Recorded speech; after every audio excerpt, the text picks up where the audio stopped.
Hello, gamers. You're listening to the Short Pause Gaming Podcast. This is episode number 151.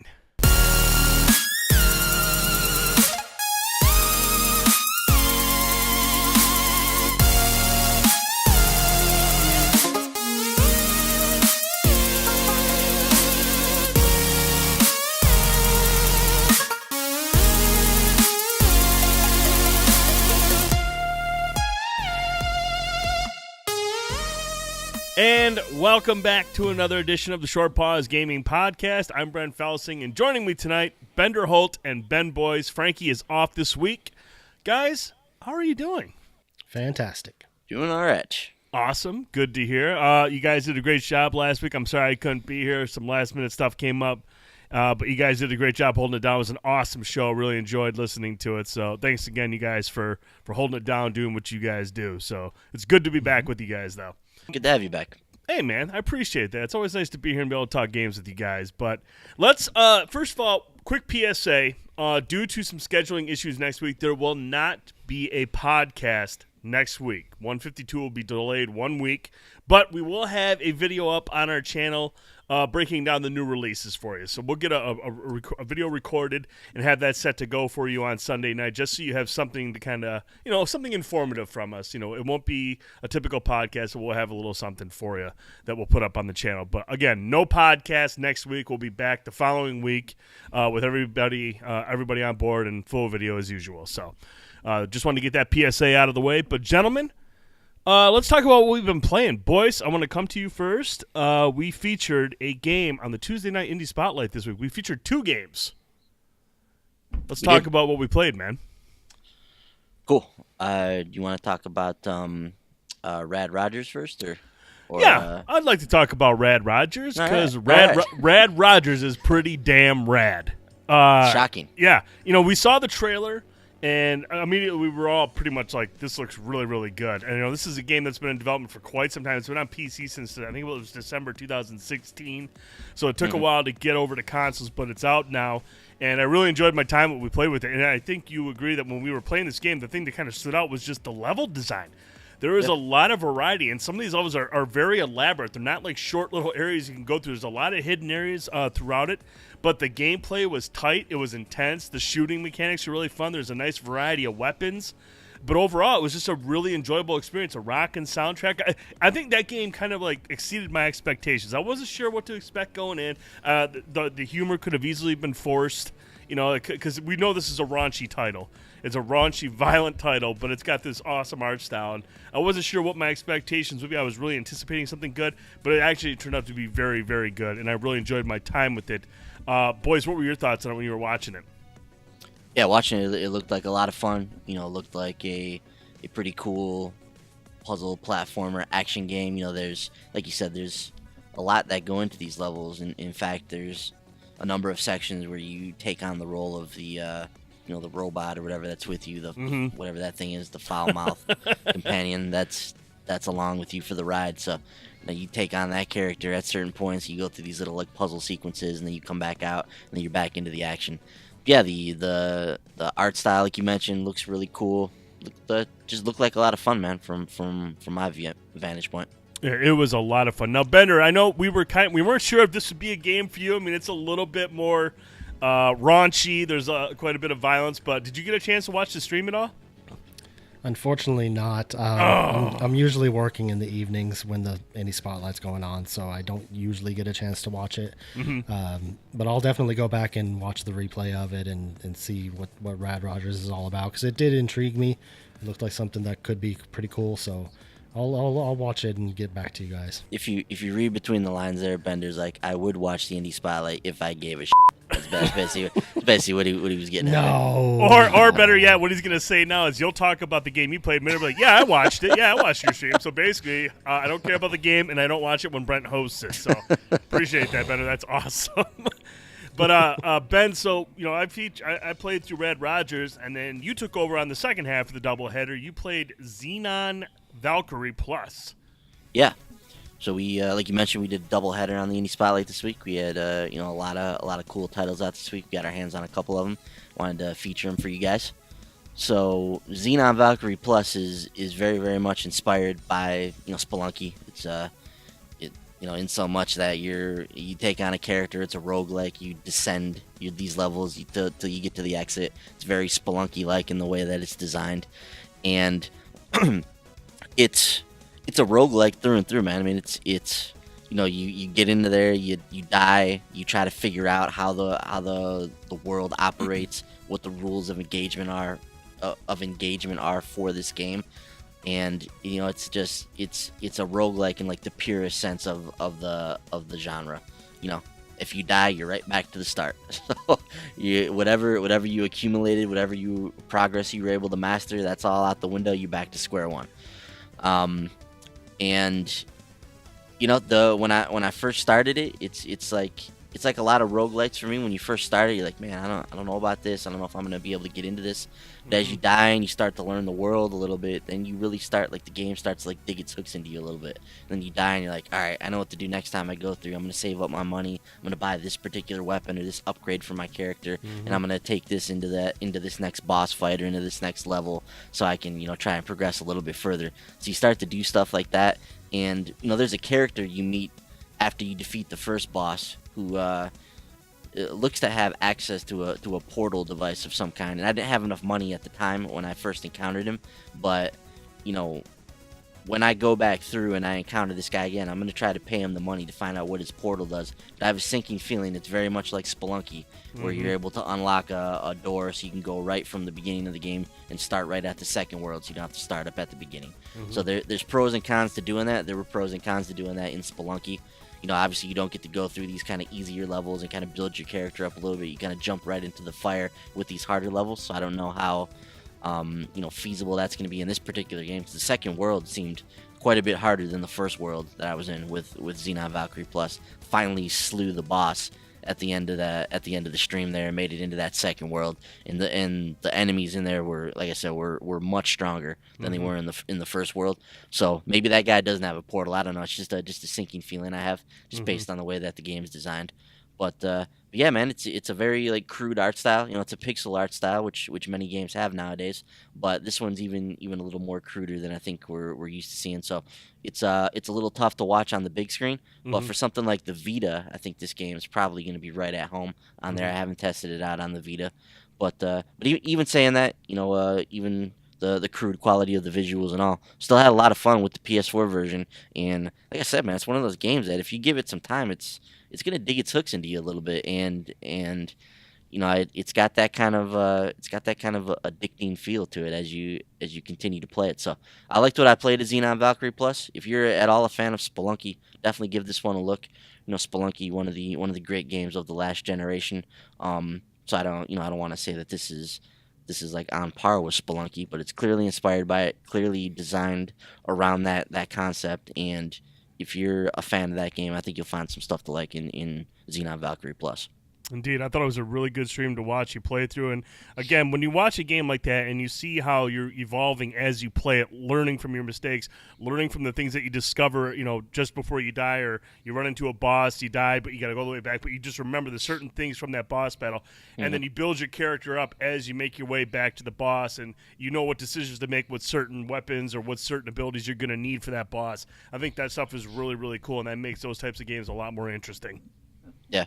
Definitely, and you like I said, you start to learn how things work, and you start to figure out like things that you can purchase and what you're going to save your money for, and what this type of currency can buy, and then you start to like wrap your head around the game. There's multiple characters you can play in this game as well that all have different stats that you can use throughout your playthrough. So some are stronger, some are faster, some have more defense, all that kind of stuff you can take into account. So it's quite a bit of depth to the game, that belies its kind of look. Yeah, indeed. It was an awesome stream. So if you guys and girls get a chance, head over to the YouTube channel. We have both indie spotlights up on the YouTube channel right now. Was it 102 and 102.5 were the numbers we went with on that. So another awesome doubleheader. But shouts out to both the developers for providing codes for that game for us to stream. So we really, really appreciate it. And that's one of the things that we enjoy about working with indie developers is we want to give them a spotlight to showcase their games. And thankfully they came through and hooked us up. So thank you guys very much. Boys, what else have you played this week? The only thing I played this week was Destiny. Ugh. So the faction rally going this week. So actually, after the I think it was after the Indie Spotlight, Brent, we were just like, let's go visit the tower. Let's get the faction rally going. And we knocked out a few things, got a couple packages, and I got into the swing of the faction rally. Chose the faction that we were going to be a part of, Mhm. and then Wednesday night we were like, all right, we're closing in on 335 here. This is the end of this particular version of the Nightfalls as we know it. So let's go ahead and let's finally give the prestige version of the Nightfall a whirl. We haven't done this yet.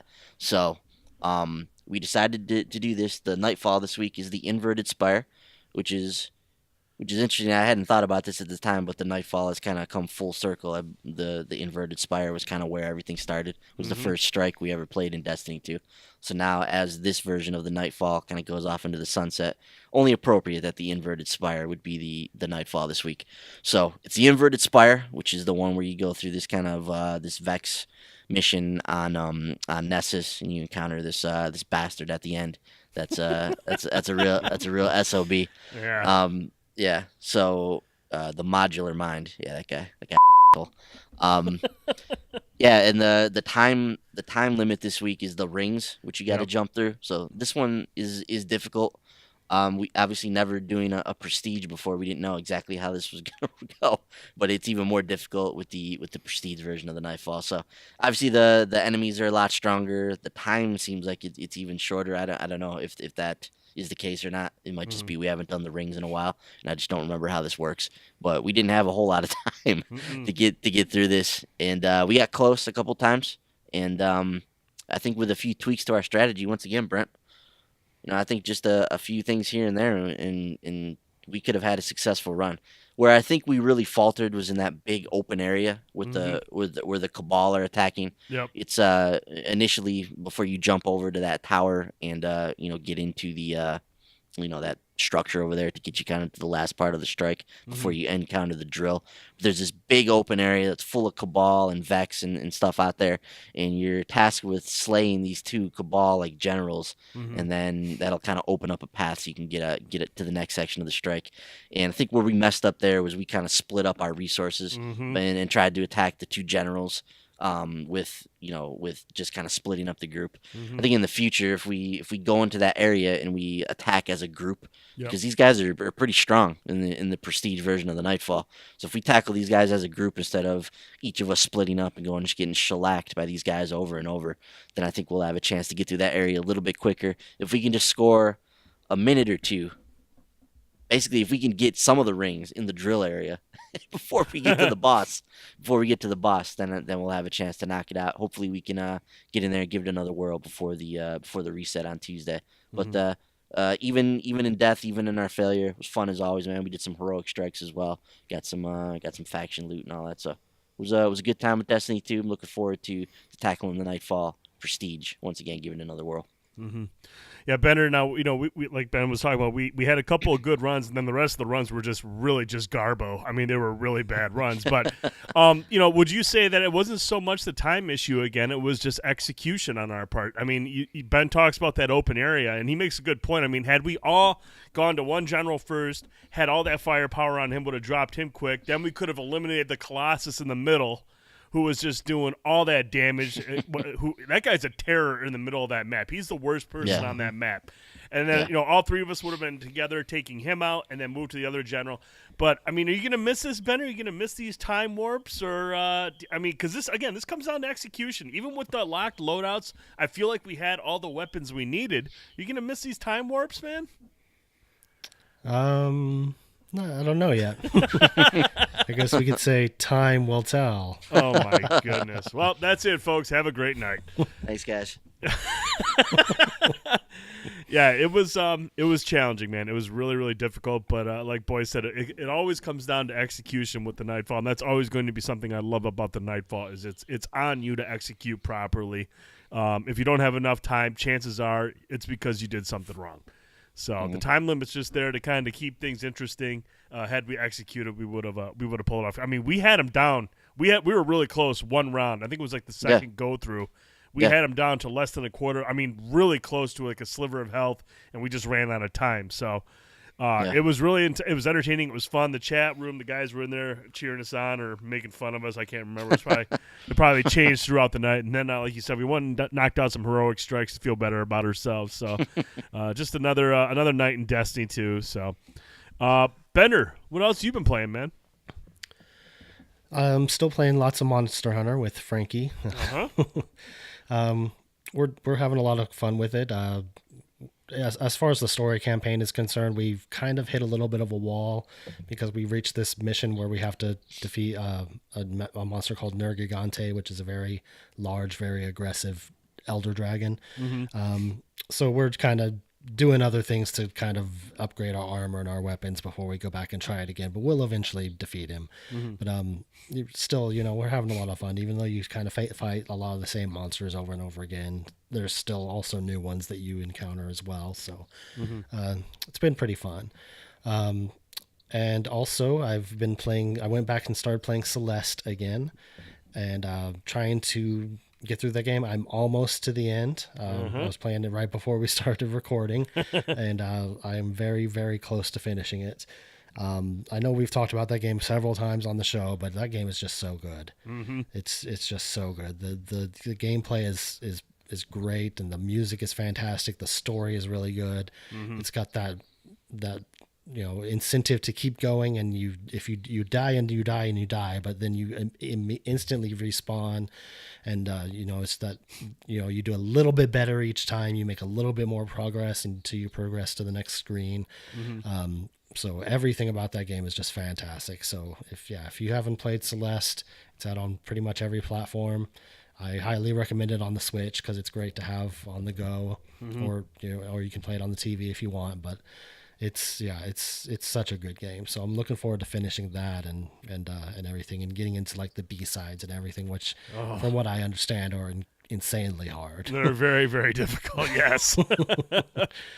So we'll look forward to that. But that's pretty much it. Just Celeste and Monster Hunter.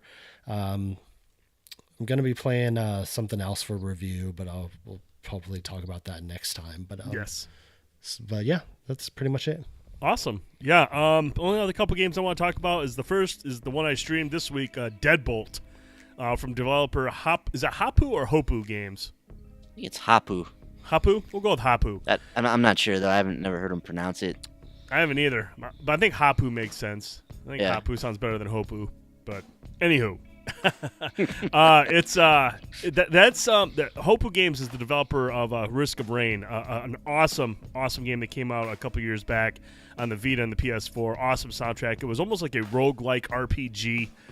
It was really, really good. It was fun to play. And this next game they came out with is called Deadbolt, and it's a side-scrolling stealth action game that is actually it's incredibly fun. It's very, very challenging. It's much like Celeste in regards to if you die right away, which you will, you respawn right away. But it's very akin to Hotline Miami. You have to go through an area, clear out the enemies. If you get shot once, you're dead. You don't have there's no way to take damage and heal over time. If you get shot, you're dead.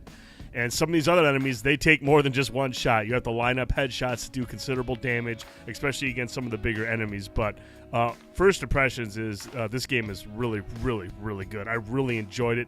We streamed it on Thursday night. We have a video up on our YouTube channel. We actually gave away a code.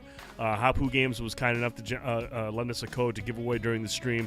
And so we really appreciate them for that as well. But awesome game. I'm really enjoying what I played. It's very, very challenging. You will die a lot. But if you go over to the site and check out the video, you'll see the presentation, as minimalistic as the graphics are, everything else, the gameplay is very taut, and the soundtrack is rocking. I mean, the Risk of Rain soundtrack was really, really good, but Chris Christodoulou has knocked it out of the park this time. This soundtrack is really, really good. It's on iTunes for $6.99. Definitely worth the look. It is freaking awesome.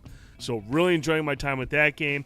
And then the other game I wanted to talk about last week, but I couldn't, is Kingdom Come Deliverance. I am now 34 hours into that game, and Kingdom Come Deliverance is a very polarizing title right now. There's a lot of people that really enjoy it for what it is, and there's a lot of people that just cannot see past the bugs that are in this game. I mean, there are a lot of bugs in Kingdom Come Deliverance. I probably, out of those 34 hours, I'd say probably about 3 hours is going back through area or missions that I've already completed or were close to completing due to either a hard crash back to the dashboard, or getting stuck in a room where I open the door, I go into a room, and the door's open, and I try to leave, and I can't get out. There's an imaginary wall in the doorway, so I couldn't leave. Lost 45 minutes there.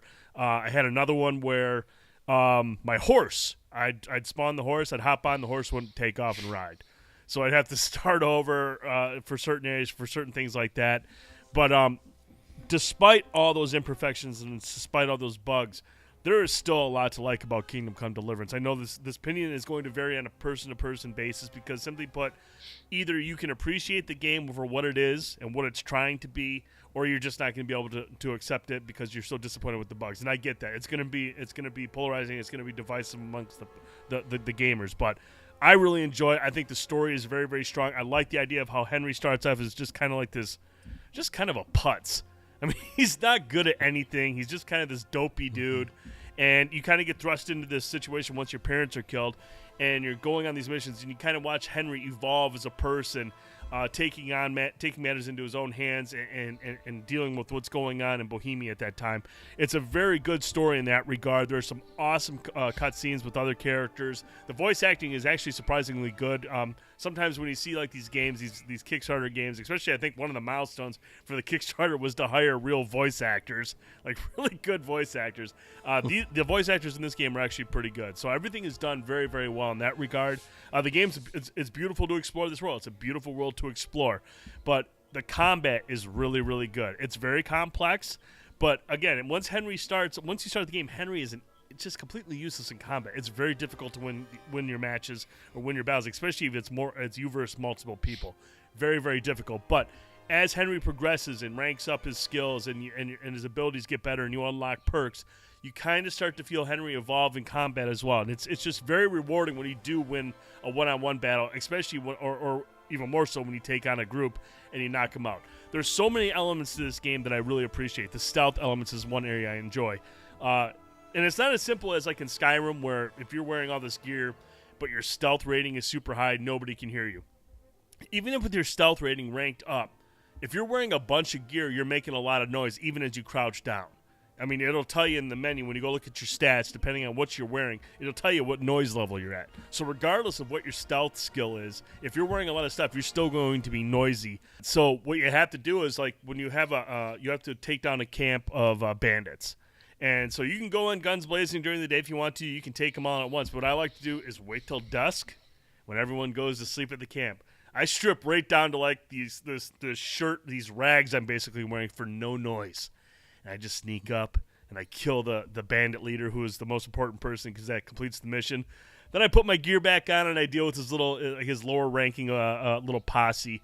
It's just very rewarding to be able to go in and play that stuff. I mean, a lot of people think, in Skyrim, like I said, you set your stealth rating and that's what you're at. You can sneak around, nobody hears you. But you got to think about things a little bit in Kingdom Come Deliverance, and I really appreciate it. I know there's a lot of people that don't appreciate that. They think it's too lifelike, but that's what they were going for. They were going for a more realistic approach to Kingdom Come Deliverance, and I think they've done very well. So despite its issues, I do commend Warhorse Studios for constantly communicating, getting out updates. They just released an update earlier this week, 1.2 for Xbox One.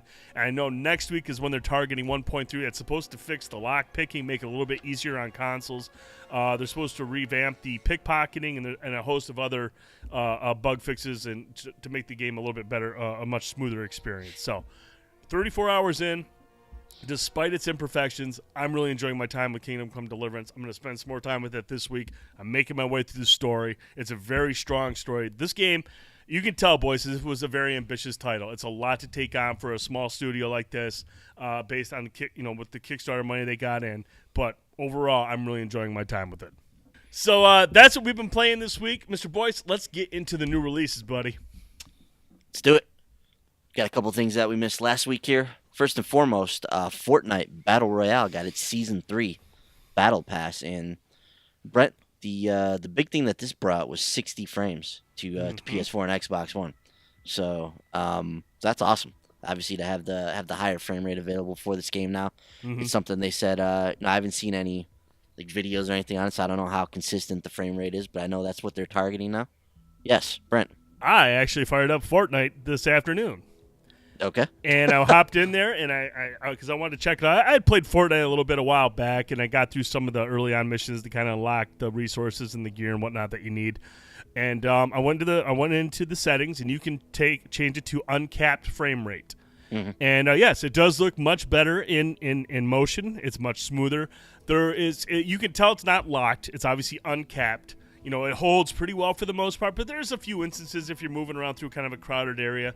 I wouldn't say it's like major slowdown where it's choppy, but you can just kind of tell it's not as smooth, and it's ever so slight. I mean, I haven't noticed any major issues, but then again, you know, sometimes I don't really look for that stuff when you're getting surrounded by a bunch of creatures that are trying to kill you.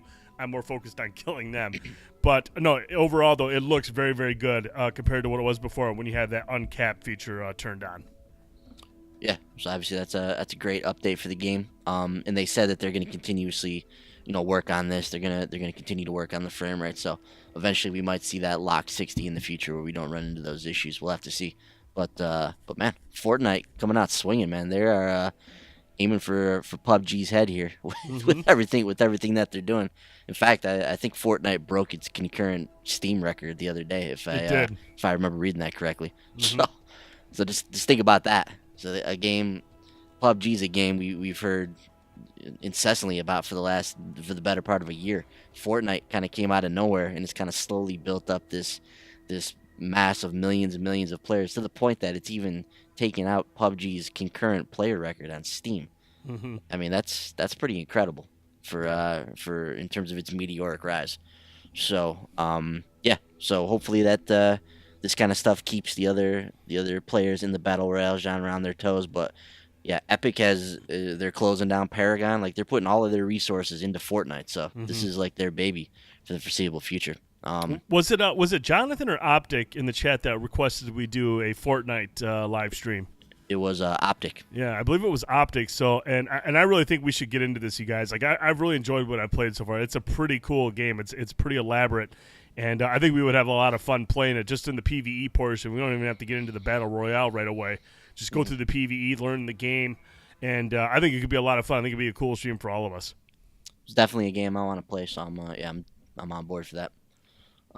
Cool. Yeah, so if you haven't, check that out right now. There's some other stuff that comes along with Season 3 as well, so get in there and check that out. But Fortnite chugging along nicely. Other stuff that we missed last week. Arcade Archive Neo Geo Magical Drop 3, now available on the Xbox One. The Escapist 2 got its Big Top Breakout DLC, which focuses on, like, breaking out of a circus. She sounds pretty neat. That's on PS4 and Xbox One now. Little Nightmares got its Residence DLC on PS4 and Xbox One. Pool is on Switch now. Bet you can't guess what that's about. Arcade Archives Heroic Episode now available on the Switch. Suicide Guy is available on the PS4. Looks terrible. The Playroom VR Toy Wars, interesting looking free add-on for that free app, I guess, for PSVR. This is like a stationary gunner type of an application where you're in there gunning down like the approaching hordes. The Persistence demo is available now on PSVR. Is this? You mentioned you played the Persistence, haven't you, Brent? I have, yeah. I played a little bit off the demo disc. I believe it was on there, demo disc version 2. I'm not sure if this is a new demo or if this is just a standalone demo for this.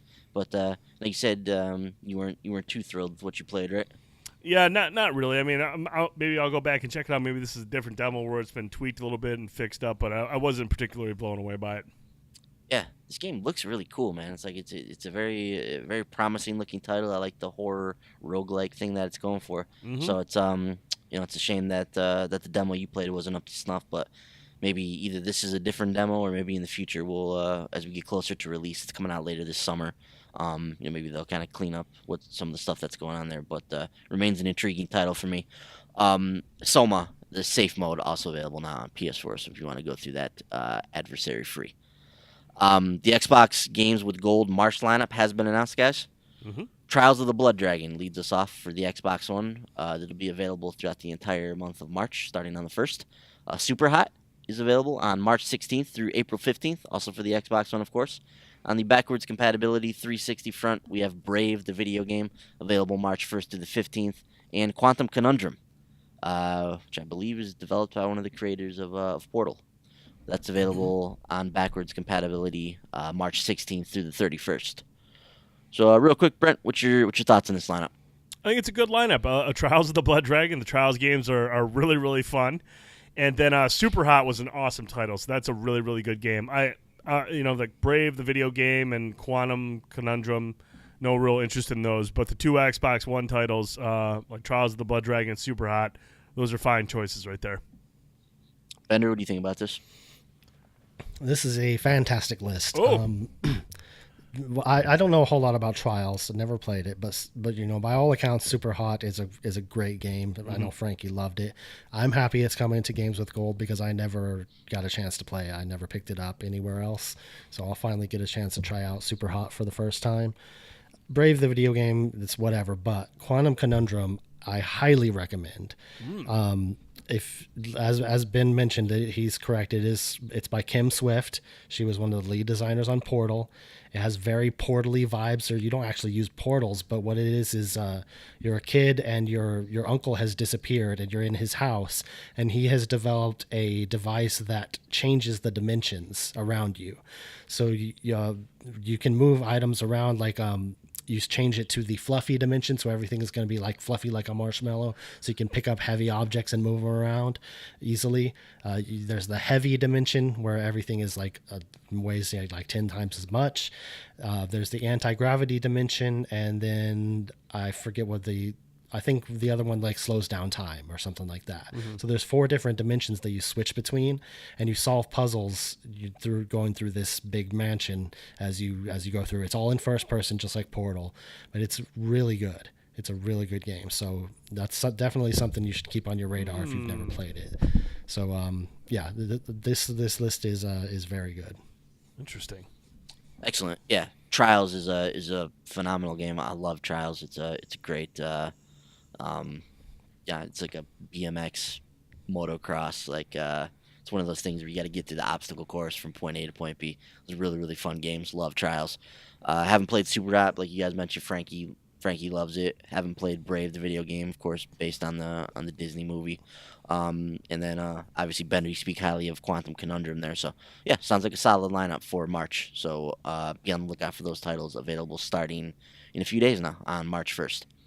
All right, let's get into the stuff that's coming out fresh this week, guys, with our spotlight releases for the week.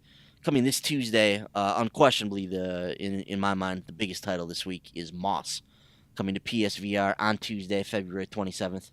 I have not played the demo for this game. I know there's a demo available on the PlayStation Demo Disc too for VR.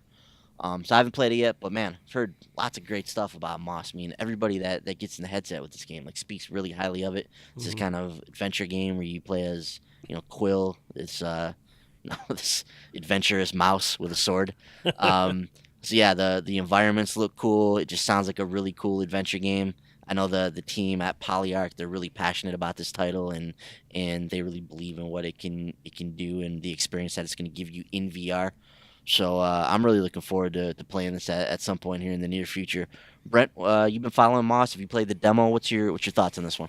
Yes, the demo sold me on it. That's why I'm going to be picking up this week. Now, I know we've talked about expanding on the Exploring VR stream.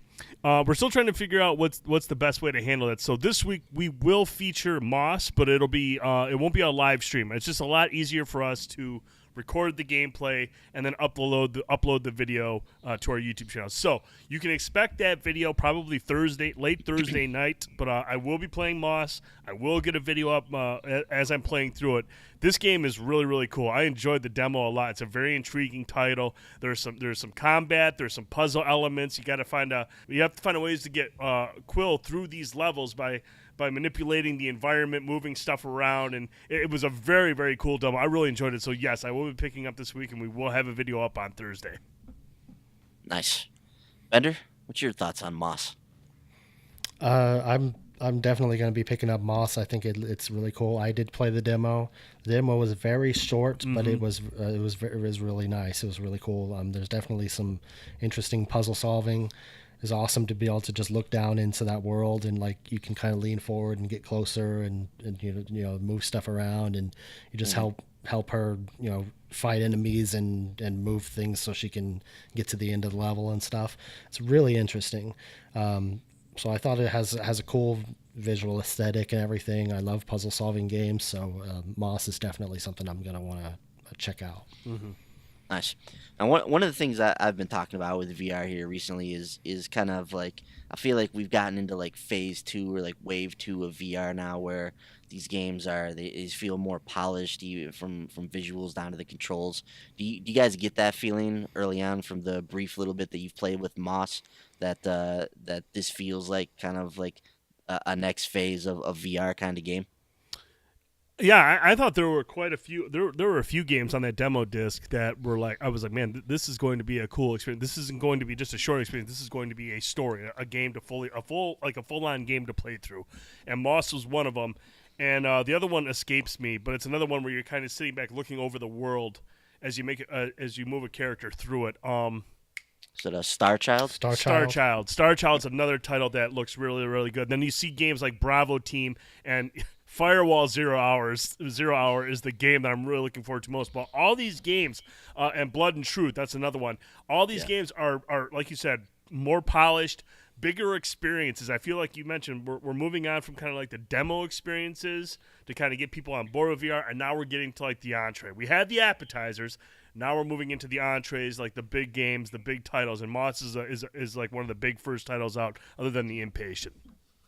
Gotcha. What do you think, Bender? You think you feel like we're progressing here with the technology? Yeah, I feel like we are. Like Bryn was saying, we're getting bigger and bigger titles. When I think about something like Moss or Golem, that's something that's coming out that's going to be a bigger title. That's a few weeks away on that involved. Yeah, I'm looking forward to that one as well. So, yeah, it seems like we're getting into like the kind of the next phase of the VR technology and the next wave of games, and they seem to be pretty cool. So I'm looking forward to seeing what they come up with next. Yeah, Brent, a game I hope that we can get a video out for this in the near future. But we're playing something like Sprint Vector. Yep. This game's crazy, man. Like you're running through this world. You're turning. You're like physically turning your character by turning your body. You're like gliding through these fast paced like races that you're running. So Sprint Vector's super cool game. I hope we can get a video up of the racing and how that. But that just screams like a next level like VR type of experience for me, just in some of the stuff that they've been able to do in that game. It was next level for me because going into that game, watching the videos of it, I was like, dude, this is going to be a game where I could see myself throwing up after like 5 minutes. Yeah. Because you're moving at such a high velocity, you're jumping, you're flying around. There's moments where you're basically hovering through the air, and you always worry about how that's going to affect you. But I tell you what, man, as difficult as that game is, there's a lot to learn in that game. That's why we don't have a video up, because had we streamed this the other night when we were doing the tutorial, it would have been a terrible stream, because there's a very steep learning curve at getting these controls down. There's a lot to take in. Mm-hmm. But the one thing that I just could not get over, I was most impressed with, was just the fact that I never felt an ounce of motion sickness. I mean, I was a sweaty mess, but that's because of the damn workout that you get playing this game. It is a high-intensity game in terms of moving your arms around and moving your body around. It's a very active game. And it's, like I said, it takes a lot of you. So that's why I was sweaty. But at no point did I ever feel like, man, I don't feel too good.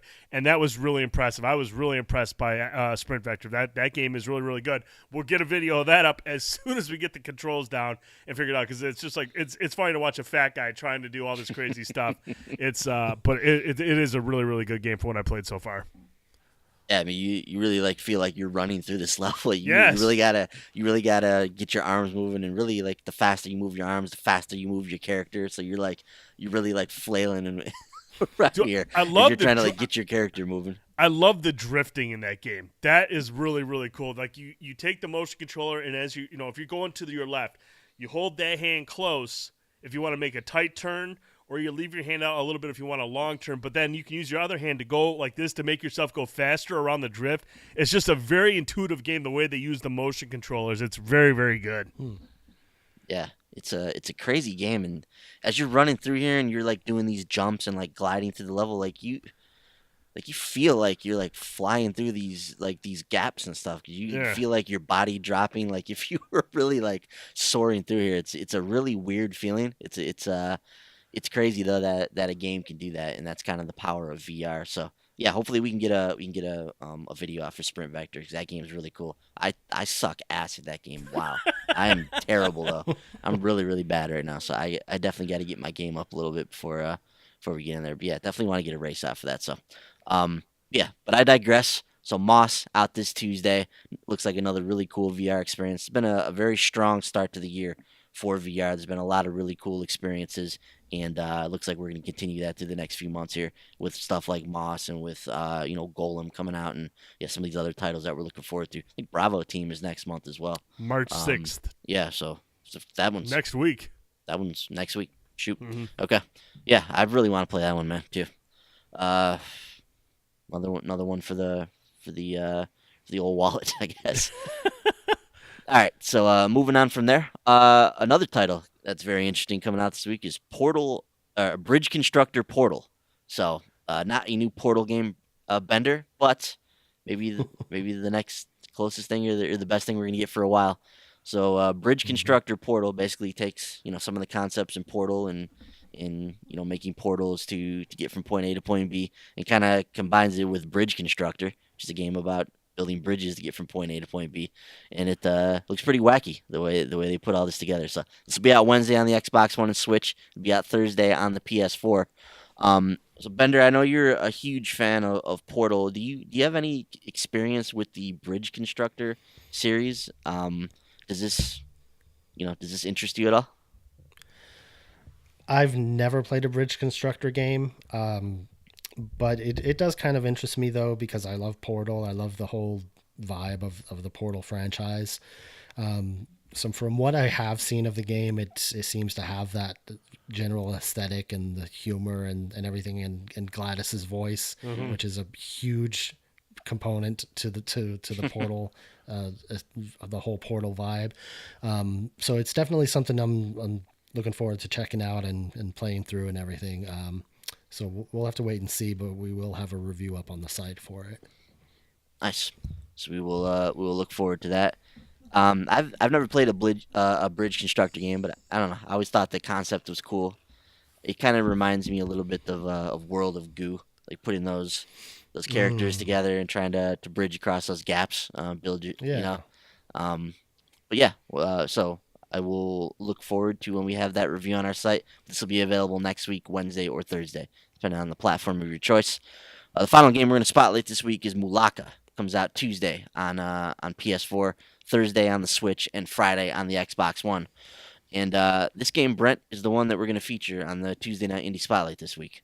So Mulaka, very very interesting game. It follows this Tarahumara tribe. Oh, hopefully I'm saying that correct. But it goes back to like some of the folklore and some of the I guess history of that tribe. They're renowned for their impressive running abilities.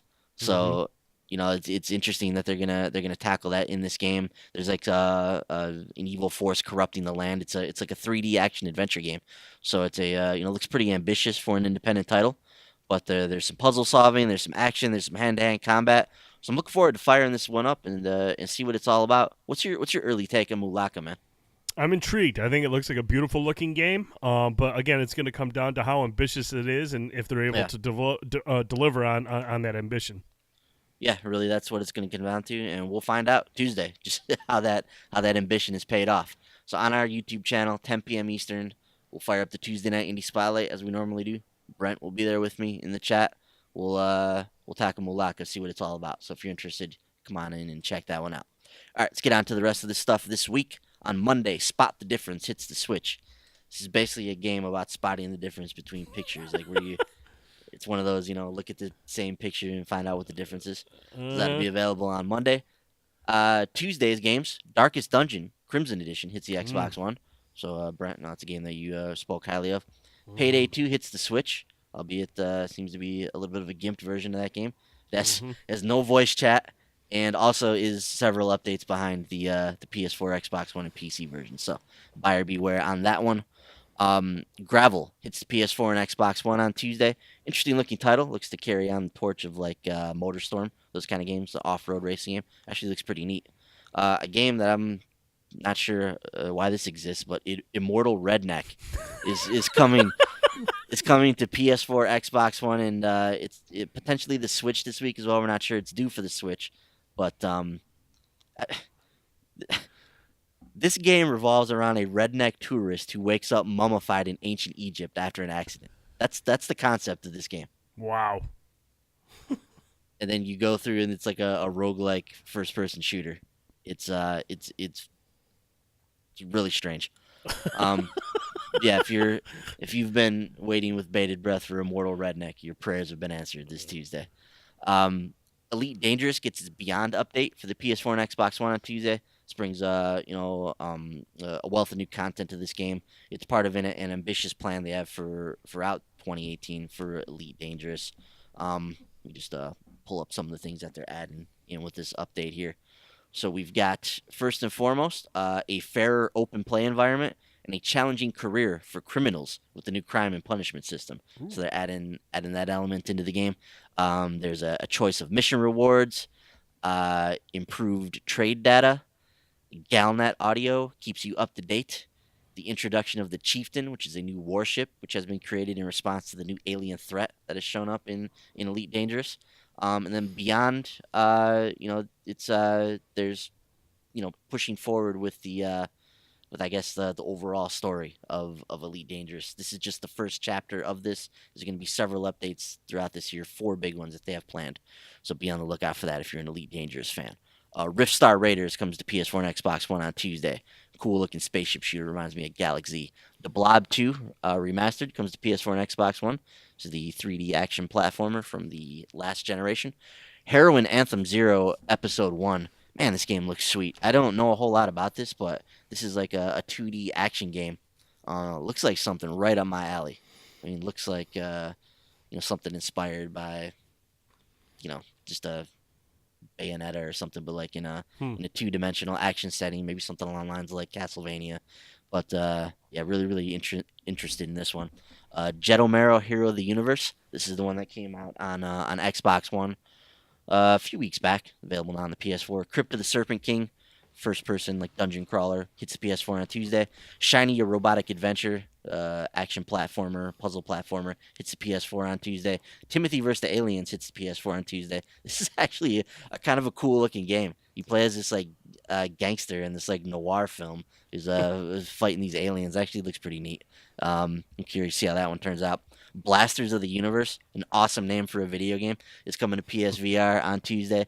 This one looks really cool too, man. You're actually in a bullet hell game in first person in VR. Mm-hmm. Really, really curious how that one works. I love bullet hell shooters, so I'd be really curious how that is in a virtual reality. Hex Tunnel, basically should be titled Acid Trip the game. No idea what this game is. Looks like you're just listening to music and going through these trippy environments. Don't Knock Twice gets a retail release on PS4, so that horror game will be available there. On Wednesday, Monster Hunter gets its second Horizon Zero Dawn event, Round 2, runs until March 15th, so you can gather the rest of the Aloy armor for your character. Perfect Angle hits the PS4 on Wednesday. It's a puzzle game that plays with perspective. Switch or Die Trying hits the Xbox One on Wednesday, a game clearly inspired by Meat Boy and games of that type. And Deep Rock Galactic, a very interesting looking Xbox One game, hits game preview.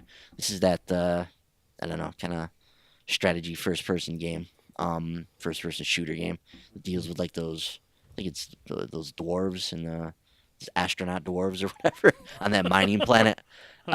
Interesting looking title though. Thursday, bunch of Switch games. Totes the Goat, looks like Cubert. Subsurface Circular, interesting looking puzzle game, hits the Switch. Paper Wars, Cannon Fodder, Devastated. It's a really cool strategy game where your characters are made out of paper, like paper dolls. Packet Queen Number or hashtag, I don't know. I don't know how to say this game, but Packet Queen Number hits the Switch on Thursday. Strange looking puzzle game. Little Triangle came to the Xbox One a few weeks ago to be available on the Switch on Thursday. Detention, that horror game that hit PS4 a few weeks back, is on the Switch this week. Damascus Gear Operation Tokyo, the robot battling game, is on the Switch on Thursday. A Normal Lost Phone, heard a lot about this one. Interesting game about kind of deals with losing relationships. Your phone? Yeah, losing your phone. But no, it goes into like some deeper things, the relationships between the characters and whatnot through this phone. So interesting sounding title. Guilt Battle Arena hits the Switch on Thursday. I believe this hit PS4 last week. Toysoft Thud card. I don't know anything about Thud, but it's a card game, I guess. That'll be available on the Switch. Bold Boy hits the PS4 on Thursday. It's a horror puzzle game that Frankie really liked. Strange game. It's got kind of a I don't know, almost a Ren and Stimpy vibe in terms of its like visuals. Seum Speedrunners from Hell is described as like Quake meets Super Meat Boy. This is a crazy looking game where you're like running through levels in first person, trying to dodge hazards. Actually looks really cool. That hits PS4 on Thursday. Shopkeep hits the Xbox One on Thursday. This is a game about running your own shop in an RPG world. So very, very intriguing concept. And the first DLC for Call of Duty World War II: The Resistance finally hits Xbox One on Thursday. And Friday, we've got Super Toy Cars on the Switch. Pit People hits 1.0 on the Xbox One. This is, of course, the Behemoths game. I love the Behemoth. I'm curious to see how this one is. This is a more of a strategy take for them. So it's in a genre they haven't tackled prior. And Turok 1 and Turok 2 Seeds of Evil, these old Nintendo 64 first-person shooters, they hit the Xbox One in their kind of remastered form. I used to like these games on the 64. In particular, the Cerebral Bore was a memorable weapon from those games. But those will be available. I haven't seen too much about the re-release on Steam, so I don't know how these games were received. But I'm not sure if they've held the test of time or not. But I used to like them back in the day. And then The Story Goes On hits Xbox One on Friday. This is like an adventure hack and slash game. That's gonna do it for the new releases, Brent. A lot of games this week. I don't think there's anything like really massive outside of like Moss. I mean, a lot of these other ones are kind of smaller titles. So for those of you looking for big AAA games, you might get a break this week. So, but some good ones nonetheless. But all right, thank you, Mr. Boyce. Let's hop right into the news. First up, Rainbow Six Siege will not get a sequel. However, the goal is to have 100 operators over 10 years. Oh boy, Ubisoft is taking the games as a service to a whole new level. But this is something for the stars. This is something that we talked about when Rainbow Siege first came out. We were talking about, man, this is a type of game. This is going to be a platform. This is going to be something that they could update over time. Now, I don't think anybody thought, hey, this could go on for 10 years. But that's just kind of where Ubisoft is with Rainbow Six Siege. This has been a highly successful game despite its launch. It's got 27 million players now. 27 million players for a game that looked like it might struggle to maintain any kind of like relevancy out of the gate, but it has kudos to Ubisoft Montreal for riding the ship, and again 27 million players at this point. So this game is alive and well, and Ubisoft's their thought process is we don't need a sequel for it. We can just keep supplying stuff, and they do that pretty well. But here's what brand director Alexandre Remy had to say on Rainbow Six at the Rainbow Six Siege Invitational this week. Quote, "We've communicated already a couple times about how the vision of the game is to bring it up to 100 operators. Today we have 36 operators. Year 3 will bring 8 new operators. The goal of 100 is not only a symbol, but it's a testament of the longevity that we want to put into the game. Again, we are claiming extremely loud here, there is no sequel planned. And we are here for the next 10 years, so expect more Rainbow Six in your life for quite some time." End quote. You know what, man? I'm actually okay with this. Like, I really enjoy Rainbow Six Siege, and I like the fact that they're going to just say, hey, look, this is going to be the game. And, and we know that they're going to make performance changes. We do know that they are aiming to bring PS4 Pro and Xbox One X support. So this game is going to improve over time. And the fact that they're saying, hey, look, this will be here for 10 years, I believe they're buying into that. I believe they see that. This is Rainbow Six Siege. This is a platform, 27 million users. All we have to do is update stuff. Add maps, rework certain maps, add all new operators. I'll be curious, though, to see if they can hit 100 operators. I mean, and not have them not have them all start to sort of look the same down the stretch. 100 operators is a lot. But, hey, if that's their goal, I'm cool. I'm cool with watching that go through. But, boys, what's your thoughts on this, man? No more Rainbow Six Siege sequels, just content for the next 10 years. Yeah, I mean, I like the idea of Rainbow Six Siege being a platform. They've created a foundation there, obviously, with that game, and they can just kind of build on that. They never really made a first-person or never really made a single-player campaign for the game. So I guess that's something that they could develop in the future. Clearly, they have goals with their operators, and they have a lot of stuff in the pipeline for that. So, and even what they're doing with like Outbreak is a very strange thing for a Rainbow Six game, you know. But you know, they have operators built around that thing, so we could see like some just kind of fantasy or like weird things in the future that they could you know, develop operators from. But man, 10 years is a long time for one game to run. And if they hit 10 years, I'll be very impressed, because at that point we'll be spanning generations. So do they then port Rainbow Six Siege to the next generation of consoles? I mean, Rainbow Six Siege is not a good looking video game. So to think that whatever we're playing, you know, we're coming up on 3 years into Rainbow Six Siege now. So in 7 years, the way games are gonna look, like how is Rainbow Six Siege gonna be viewed at that point? So that's one of the things I'd be worried about. And you know, what gameplay advances are we gonna see in the first person space? That, you know, are they going to be able to implement that into Rainbow Six Siege, or are they going to have to develop a whole new game outside of that? You know, that's the kind of stuff I worry about. So 10 years is extremely ambitious for one video game, and I understand they do it with things like MMOs and that kind of stuff, but it's never really been attempted for a shooter, I guess. Unless you look at something like, I guess like Counter-Strike, that's been around for a long time. I was just going to say, I think that's where they're seeing this opportunity. You look at Counter-Strike. I mean, if you look at Counter-Strike now, it looks like shit. That is it's not a great looking game, but the gameplay is there, and that's what people like. The gameplay in Rainbow Six Siege is unmatched, in my opinion. I think in terms of a tactical shooter, it is absolutely unmatched by anything else on the market. It's a fantastic game that requires a lot of cooperation. There's a ton of strategy involved in Rainbow Six Siege. Some of the best map designs are in Rainbow Six Siege. They nailed it. Yes, it's not a good-looking game, but it basically crushes everything else in every other department. It's just a fantastic game in terms of gameplay, in terms of the presentation and the map design and the cooperation required to succeed. And I think exactly like you mentioned, I think they're looking at Counter-Strike and thinking, hey, look, this game's been here for, I don't even know, what, the 90s? How long has Counter-Strike been around? Help me out. Is it 2000? I think it was a Half-Life mod originally. Something like that. Yeah, so it's been around a long time.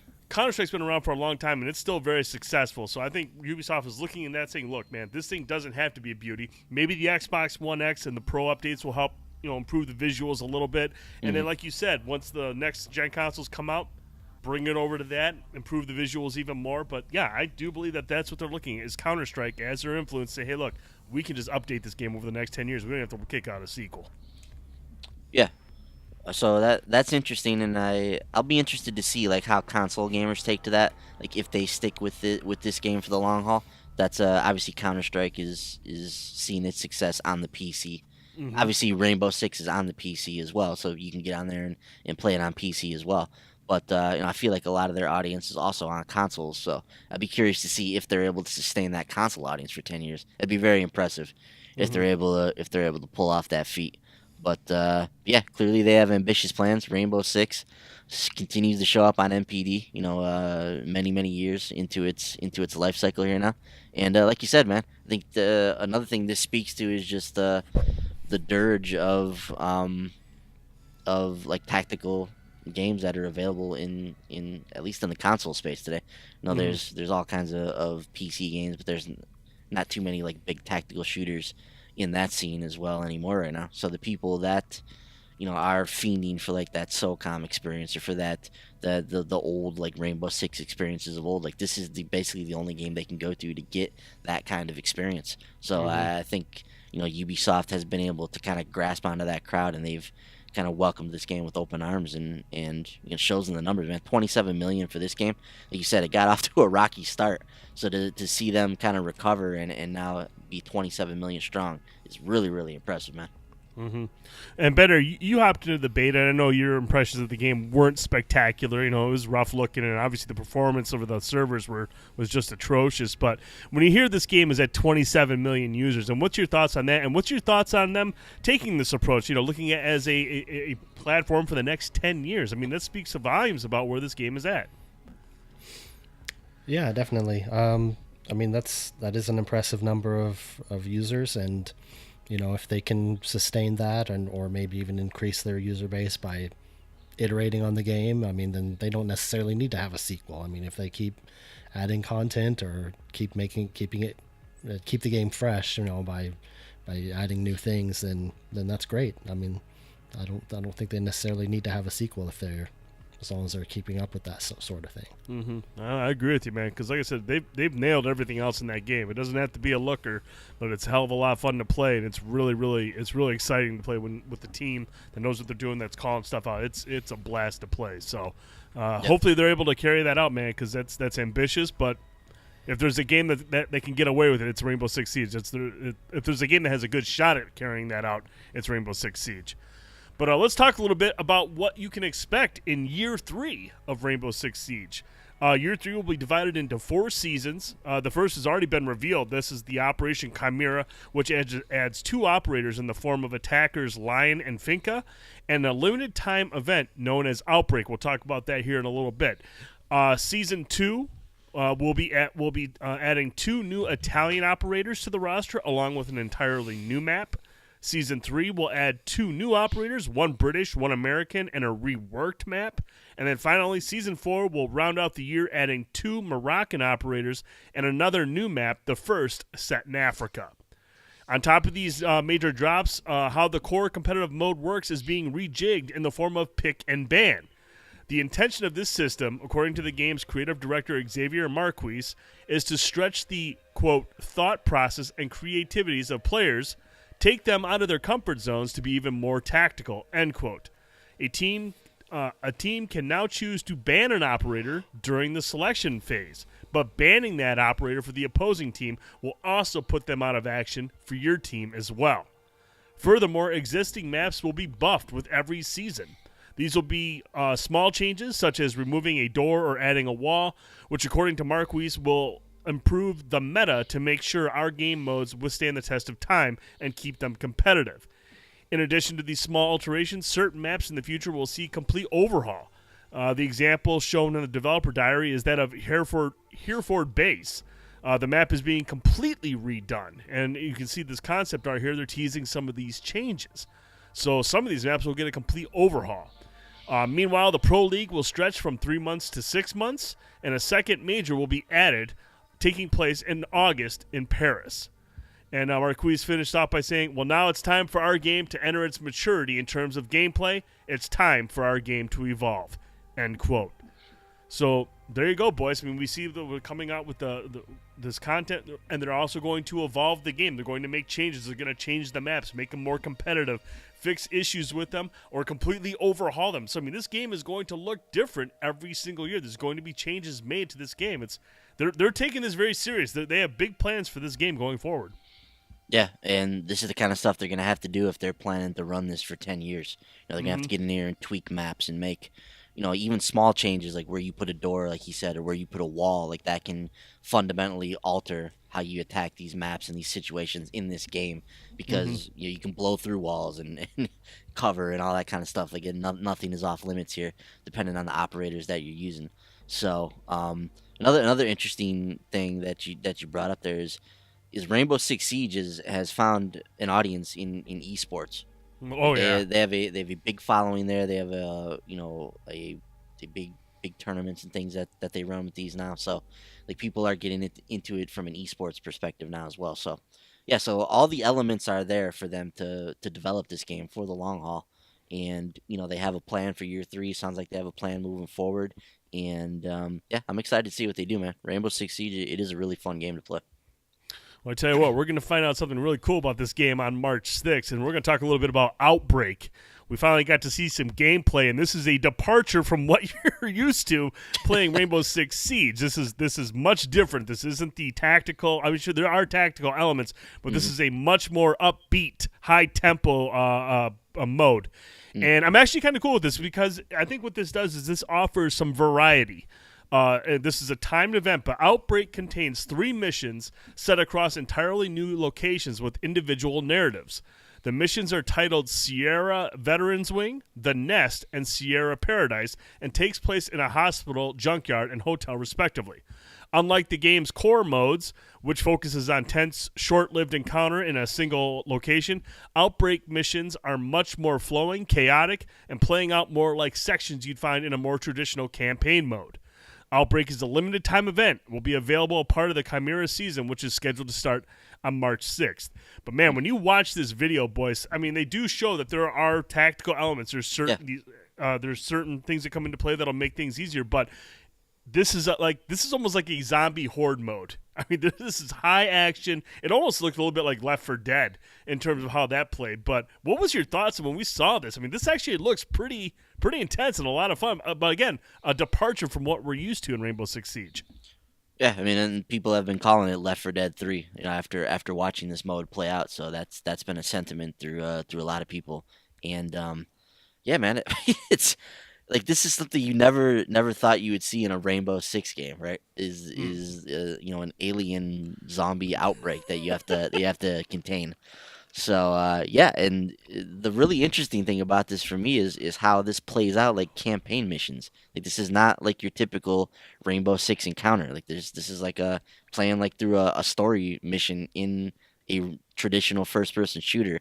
And they talk about too how you're gonna get to know some of these characters. Like they're gonna flesh out these operators a little bit. They're gonna be more than just the loadout that you pick before you go into a match. Like you're gonna actually, see these guys in action. You're gonna see like Jaeger driving the helicopter and that kind of stuff. So you're gonna get to know these guys a little bit.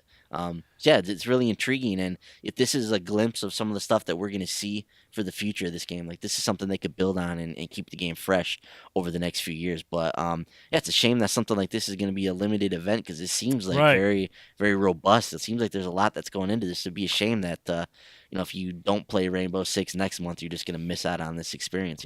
Mm-hmm.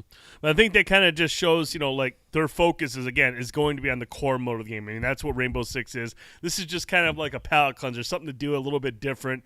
Try this out, have some fun, but then get back into what matters most about Rainbow Six Siege, and that's the more competitive aspect. So, but yeah, obviously it's a bummer that it's a limited time event. But hey, I'll be in there. I know you'll be in there, and it should be a lot of fun to play that. And then one last thing we want to talk about Rainbow Six Siege is they announced some loot boxes will be coming with this event. Siege will be rolling out loot boxes for a limited time, and brand director Alexander Remy had stepped in early on to defend this decision.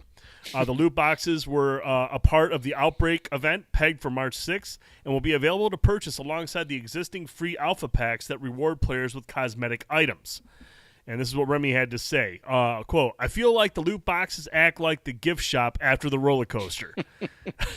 I am feeling very empathetic towards players upset with this, but at the same time, I do not feel we are cheating anyone. I don't think we are being greedy whatsoever." Remy reiterated the dev's stance on loot boxes, saying that they should never contain items that can affect gameplay. The items found in the paid loot boxes are also cosmetic, and the boxes themselves will have a limited run. I agree 100% with this. If it's not game-changing, if it doesn't affect your weapons, make you better, if it's all cosmetic, dude, put as many out as you want. Because some of those things might look appealing to me. I don't mind paying money for stuff that's going to give my character a unique look. I don't mind that at all. It doesn't affect the gameplay. It doesn't make me better. It doesn't make someone better than me. It still comes down to your skills. I have no problem with these types of loot boxes. I don't understand why people get pissed about it other than just to be pissed about it. But I have no issues whatsoever with this, boys. Yeah, I mean, it's kind of been my story with this for a while, and we've talked about this on the show the last few months, but loot boxes aren't going anywhere. Like, get used to these things. As development costs continue to rise on these big games, these developers and publishers, they have to find a way to get extra sources of revenue in somehow, and loot boxes are clearly working in some respect. I mean, we talk about Activision's $4 billion or whatever they made off of microtransactions last year. So somebody's buying this stuff. They have the data to back this up, so these aren't going anywhere. And if they're able to do this and the loot boxes don't affect gameplay, then it should not be a big deal at the end of the day. Where are you at, Bender? How do you feel about that? Loot boxes with just cosmetic items and no gameplay affecting elements. You cool with that? Yeah, definitely. I agree with you guys. As long as it's nothing that's going to be a pay-to-win situation, I'm perfectly fine with cosmetic stuff. And if it's a game that I really like, I might spend some money on loot boxes. If it's a game that I'm playing a lot and I want to make my character look cool, I might spend some money on it. So, it doesn't really bother me one bit. Mm-hmm. Yeah, it's when like you mentioned, it's when you get into the pay to win stuff that gives you an advantage. That's when it really sucks. That's when you basically break the mechanics of the game, and it makes it unenjoyable to a lot of people who can't go out and just start shelling out hundreds of dollars to rank their character up. So as long as it's cosmetic only or some unique items for this event, I don't care what it is. Put it in all you want. I'll probably buy some. So. Yeah, I think the stranger thing with Rainbow Six is what we talked about before, how they're raising the price of the game back up and including the loot boxes in the price of raising the game. So that's where I think people have a legitimate beef with Rainbow Six and Ubisoft and what they're doing. It's not the loot boxes themselves, but the fact that with this new run of the game, with this advanced edition or whatever they're calling it, like they're actually charging you more money for the game now than they were a few weeks ago, and they're giving you loot boxes like as you purchase it. So that's a little bit iffy there. Yeah, and that's just them trying to nickel dime a little bit more, but yeah, that is what it is. As long as it's not loot boxes that give you an advantage, I guess it's whatever. Yeah. So, but no, good stuff from Rainbow Six Siege. I really hope they're able to make this work because it really is a fantastic game. It's an awesome tactical shooter. It is the premier tactical shooter on consoles, and I really hope I wish them the best because it really does deserve an audience, and I would love to see that game stick around for 10 years, man. It's that good. So. Yeah. Moving from Ubisoft, we're going to go over to Activision and Sledgehammer game co-founders and Call of Duty World War II directors Michael Condrey and Glenn Schofield have left the company that they started. Aaron Halen will take over the top role at the studio, but Activision also confirmed earlier this week saying that Condrey and Schofield will stay with the publisher despite departing Sledgehammer. Here's Activision's statement, quote, following the incredible success of Call of Duty World War II, Glenn Schofield and Michael Condrey have decided to transition from their duties at Sledgehammer Games to new executive duties inside Activision. We thank Glenn and Michael for their tremendous body of work on Call of Duty and look forward to continuing to collaborate with them in their new roles. These changes have created an opportunity to elevate one of the key leaders at the studio, Aaron Halen, to lead Sledgehammer Games. Aaron is a founding member of Sledgehammer and the natural fit to lead the team. He has over 20 years of industry experience and has played an instrumental role throughout the studio's history. We congratulate Aaron and are thrilled about the future of Sledgehammer Games, which we believe has even bigger days ahead. End quote. And then we also got some statements from Schofield and Condrey themselves. This is Schofield's statement, quote, Michael and I have been collaborating for over 12 years. In that time, we've made great games that fans have loved, won awards on behalf of our projects, and have lived our dreams. We thank Activision for the wonderful opportunity to create and lead Sledgehammer Games. Now it's time to try other things. Activision has offered me the opportunity to focus my energy on something I'm very passionate about, exploring new game ideas for the company. It's something I just couldn't pass up. Working with such a great studio of developers at Sledgehammer Games has been an honor and the highlight of my career. The team is in great hands with Aaron. He has my full support and confidence. Thank you to everyone. In regards to Condrey, quote, we founded Sledgehammer Games to bring together a world-class development team with a singular goal of delivering excellence for our fans. Over the course of nearly a decade, Glenn and I proudly grew the studio and watched a new crop of leaders emerge within the team. On a personal level, I'm deeply grateful to the men and women who have poured their passion into the pursuit of excellence with us. I'm proud of what we've accomplished together. It has been the greatest experience of my professional life. I am looking forward to starting a new chapter of my career with Activision. I couldn't be more excited for the future of Sledgehammer Games and look forward to seeing Aaron lead the studio to new heights. End quote. Boyce, what's your take on this, man? I mean, this was kind of shocking. I mean, obviously Call of Duty World War II, it hasn't even finished its season pass in terms of content. And it's barely started it.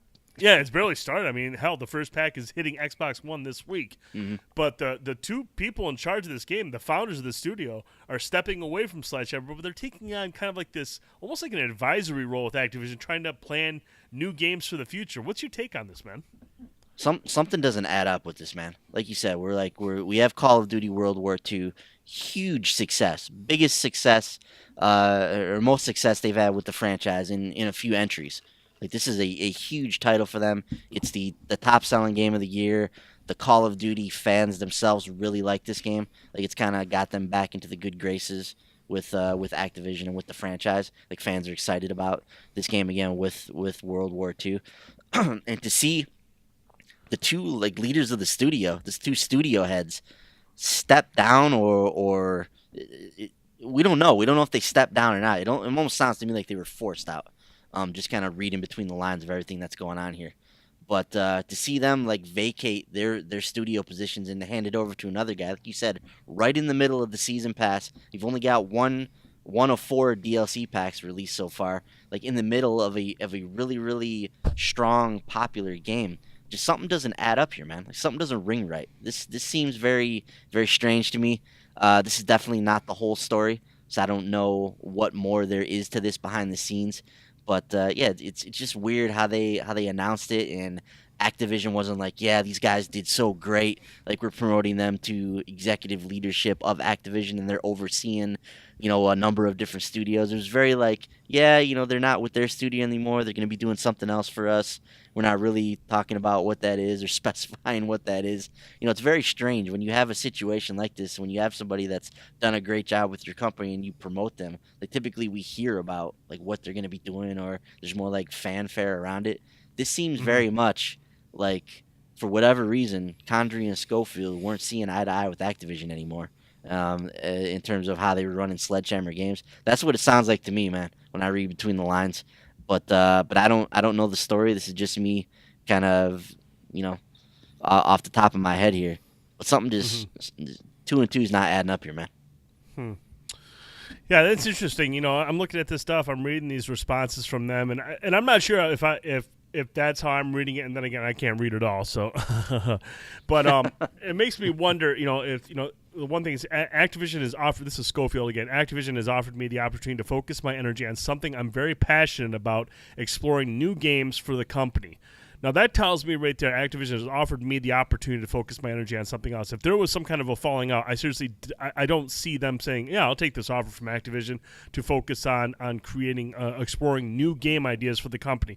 That makes me wonder, and maybe they're taking these two guys because they made such a turnaround, because they delivered when Activision really needed it. Maybe they're putting them in a position where they say, okay, what else can you guys come up with? You guys were able to turn Call of Duty around, get it back on track. You delivered one of the best Call of Duty games in years. And Destiny 2 is doing its thing. Destiny's doing its thing, and Call of Duty is doing its thing. Maybe they're trying to figure out, let's see if we can come up with something new, something unique from Activision. Maybe that's what they're in a position for. But then again, I'm not even sure. That's just my take on it. But I didn't really see anything here that sounded like they were, either forced out or left because they weren't happy with Activision. I would think they wouldn't take up a position at Activision if they weren't happy with Activision. Yeah, and that's what makes me seem like, or makes me think that maybe this isn't their decision. Like maybe this is something Activision went to them, and maybe they're not seeing eye to eye on where they're going with World War II or what they're doing for the future of Sledgehammer. But they see the potential in these guys, and obviously the ability of these guys. They've made 2 very successful Call of Duty games for them. So maybe they want to like keep them with the company, but move them somewhere else and put their passions elsewhere. I don't really know, man. It's like reading the Condrey statement. The whole entire statement's about Sledgehammer games, and there's one sentence in there. It's like, I'm looking forward to my next chapter with Activision. That's it. The rest of it's about Sledgehammer and his time with that studio. Same thing with Schofield to a certain extent. Most of his statement is about Sledgehammer games. He mentions that part in there about exploring new game ideas for the company, and that's kind of the interesting part of all this, is what exactly are these guys doing. But yeah, just in the middle of a very successful run for your game that's still very new. When all things are considered, it's only a few months old. It just seems very very strange, man, that they would be removed as the studio heads. And there's no language in here about whether they stepped down or about whether they were removed, right? It's just kind of nebulous. So the fact that there are so many questions and things are kind of iffy and nothing's really like direct and to the point, that makes me seem like that makes me feel like there's more to this story than what we know. Yeah, I guess if there's one concern I would have is did Schofield and Condrey catch wind of what Activision's plans are for Call of Duty going forward? Even World War II. Maybe there's some kind of changes coming forward with the season pass, with the packs that we're going to be getting. Yeah. Maybe there's something that Activision's trying to implement that, they're just like, no, we don't want to be a part of this. Mm-hmm. You know, and Activision, obviously, they own Sledgehammer Games, so I mean, they're going to have the final say of whether they're going to go through with it or not, regardless if they like it or not. Yeah. And maybe they just like, you know, again, this is just me guessing. I have no idea, so please don't run with this and think this is what it is. But that's the only thing I could think of is if they did want out of that position, if they wanted to leave the studio that they founded, it would be because, you know, maybe Activision has plans for Call of Duty, including the next couple of packs, that aren't going to go over so well, and they're concerned about that, and they don't want to be a part of it. Yeah, you know, that's all we can do at this point is just kind of just guess at what this all means. I don't know, man. Just my gut feeling on this is just something just doesn't add up here with all this, man. And it does seem strange because, like you mentioned, I mean, World War II has been a massive success. We're not even through the first season pass, so why would you want to walk away from that? Why would you want to move away from that? Other than the thinking is we've accomplished everything we wanted to do here. You know, we've put Call of Duty back on the map. We've delivered the best Call of Duty game in years. Our mission's done here. Yeah. Yeah, and like we said, this is all conjecture on our part. It could simply be like Schofield and Condrey are like, they went to Activision and they're like, hey, we've done what we wanted to do with Call of Duty. We're ready to try something else with Activision now. You know, can we turn Sledgehammer over to somebody else? They'll keep churning out good Call of Duty games and we'll go on and do something else. It could be something as simple as that. We don't know. I just feel like in the midst of your game right now, with it still being new, like this is...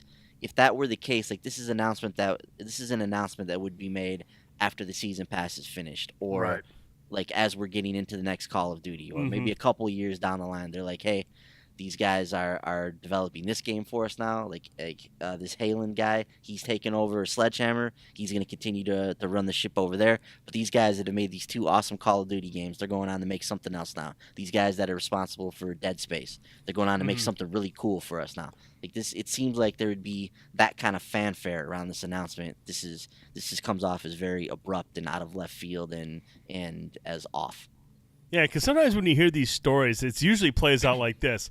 Reports came out that so-and-so left this company months back. Yeah. Months back. You know, well after the game has been out, well after any DLCs come out. Now reports have come out that, you know, so-and-so has left this company, you know, back 6 months ago. But, yeah, like, that's typically how these stories play out. But, yeah, this one is unique and strange at the same time because, like you mentioned, we're at the first week or the first season pass, and, you know, you got these two guys, the founders of the studio, a very popular studio within Activision now, kind of just leaving their posts. So it is strange in that regard, absolutely. Yeah, I'm really curious what the story is behind all this, man. I'm 99% sure there's a lot more to this than what we know right now.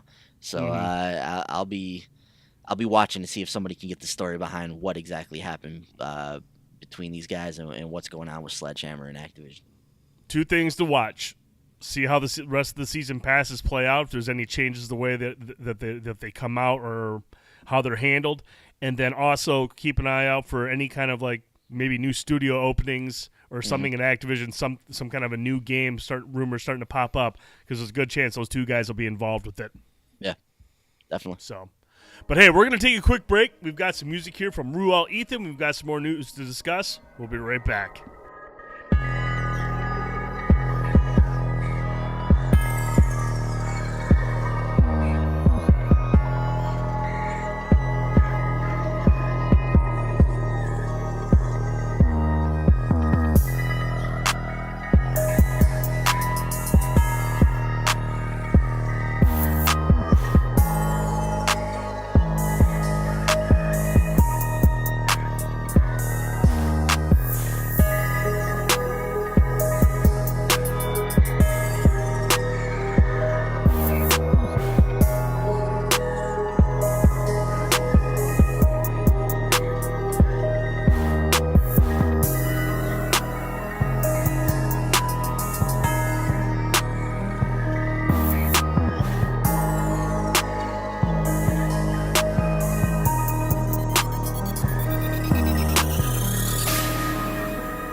And welcome back. Thanks again to Reuel Ethan for producing the music for the podcast. He does the opening, the closing, the music you heard right there. Follow him on Twitter at Reuel Ethan or check out his music on iTunes and SoundCloud. All right, guys, let's get back into the news. First up, Burnout Paradise Remastered finally gets officially announced in the West. Finally, after multiple leaks. The remaster will include all 8 pieces of DLC, including the Big Surf Island update. This is dropping on March 16th. EA Access members can dive in on March 9th with the first play trial for 10 hours of unrestricted gameplay, and there will be a PC release coming, quote, soon. But one of the big things about this one, boys, and one of the things I know I'm interested in, on the PlayStation 4 Pro and Xbox One X, you can expect 4K 60 frames per second. Bender, yet another title, a game that you really enjoyed, getting the 4K 60 frame treatment on the Pro.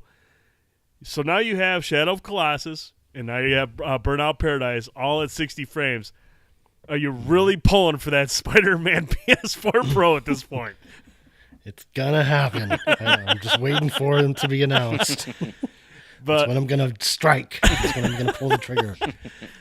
But, boys, what's your thoughts on this, man? Burnout Remastered, it's a game that we've all really enjoyed. We've all spent time with. But on the Pro, you're going to see this baby at 4K 60 frames, dude. I'm shocked, man. I didn't see this coming. This is the best-kept secret in gaming, clearly.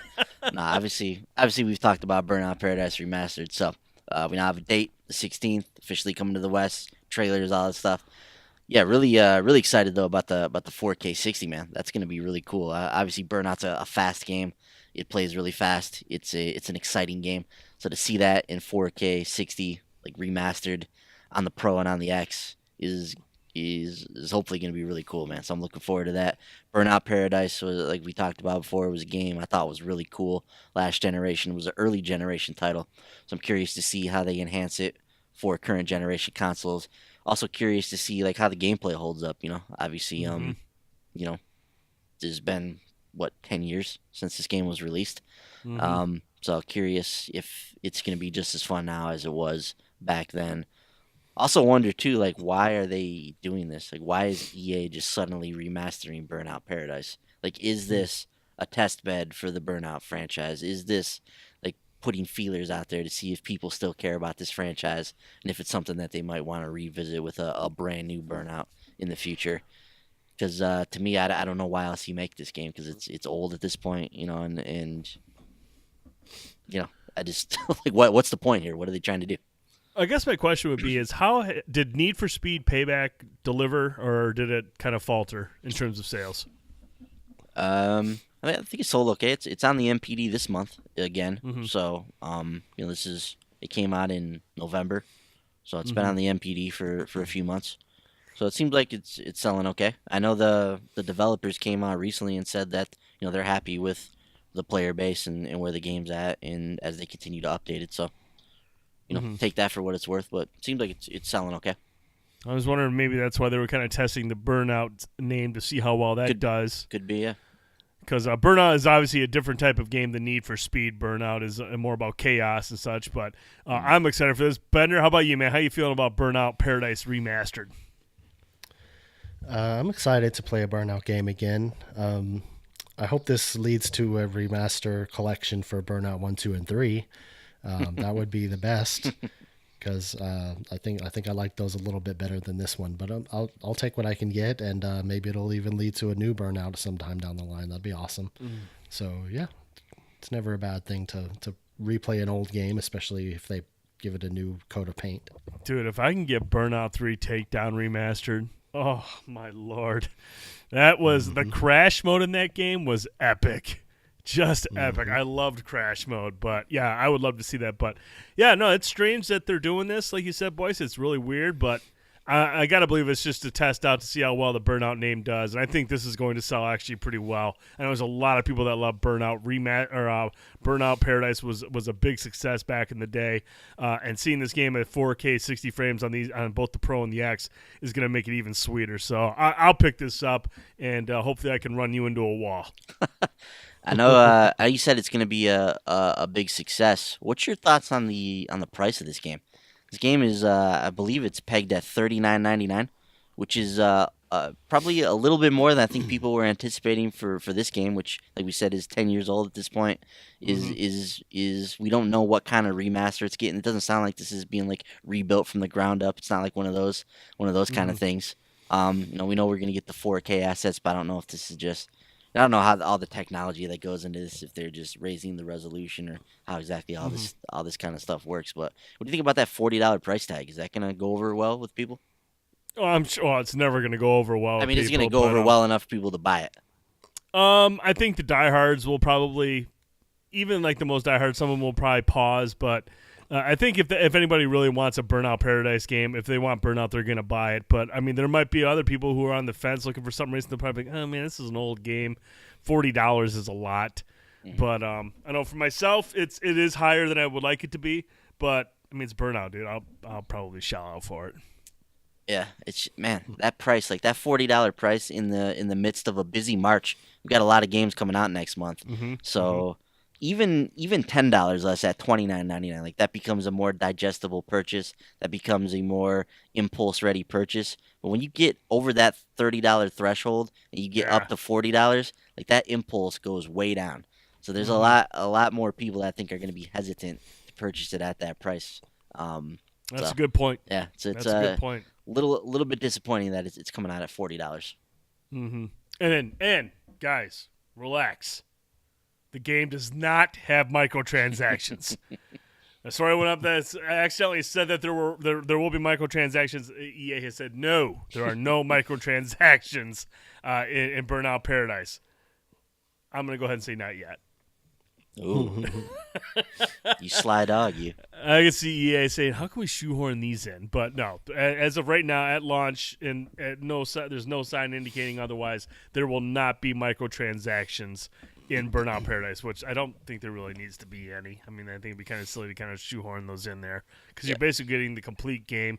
Why add loot boxes? You're just going to piss people off. Learn from your mistakes, damn it. Yes. We're going to stick with EA. EA has revealed their EA Play 2018 plans for E3. This year's EA Play will take place at the Hollywood Palladium from June 9th to the 11th. In a press release, EA promises players who attend will get the chance to play the next Battlefield experience and get an inside look at Anthem. As per usual, EA Sports, The Sims 4, and EA's latest mobile games will also be on offer. EA has also promised a better ticketing system this year in order to give more players more access to game stations. For those unable to attend, it's once again paired up with popular content creators such as YouTube, Twitch, Facebook, and Twitter, allowing them to stream and vlog directly from the show. Tickets will be available in the spring, with more details on scheduling coming in the next few weeks and months. So, boys, your thoughts on EA's plans for EA Play 2018, please. Yeah, this is kind of what we expected. Obviously, we expect Battlefield to be there. I'm sure there'll be a big, Battlefield reveal like they typically do at EA Play for these games, like they've done with Battlefield 1, like they've done with Battlefront in the past. There'll be this big setup, probably 60 players playing, and they're moving in and out. They do some weird,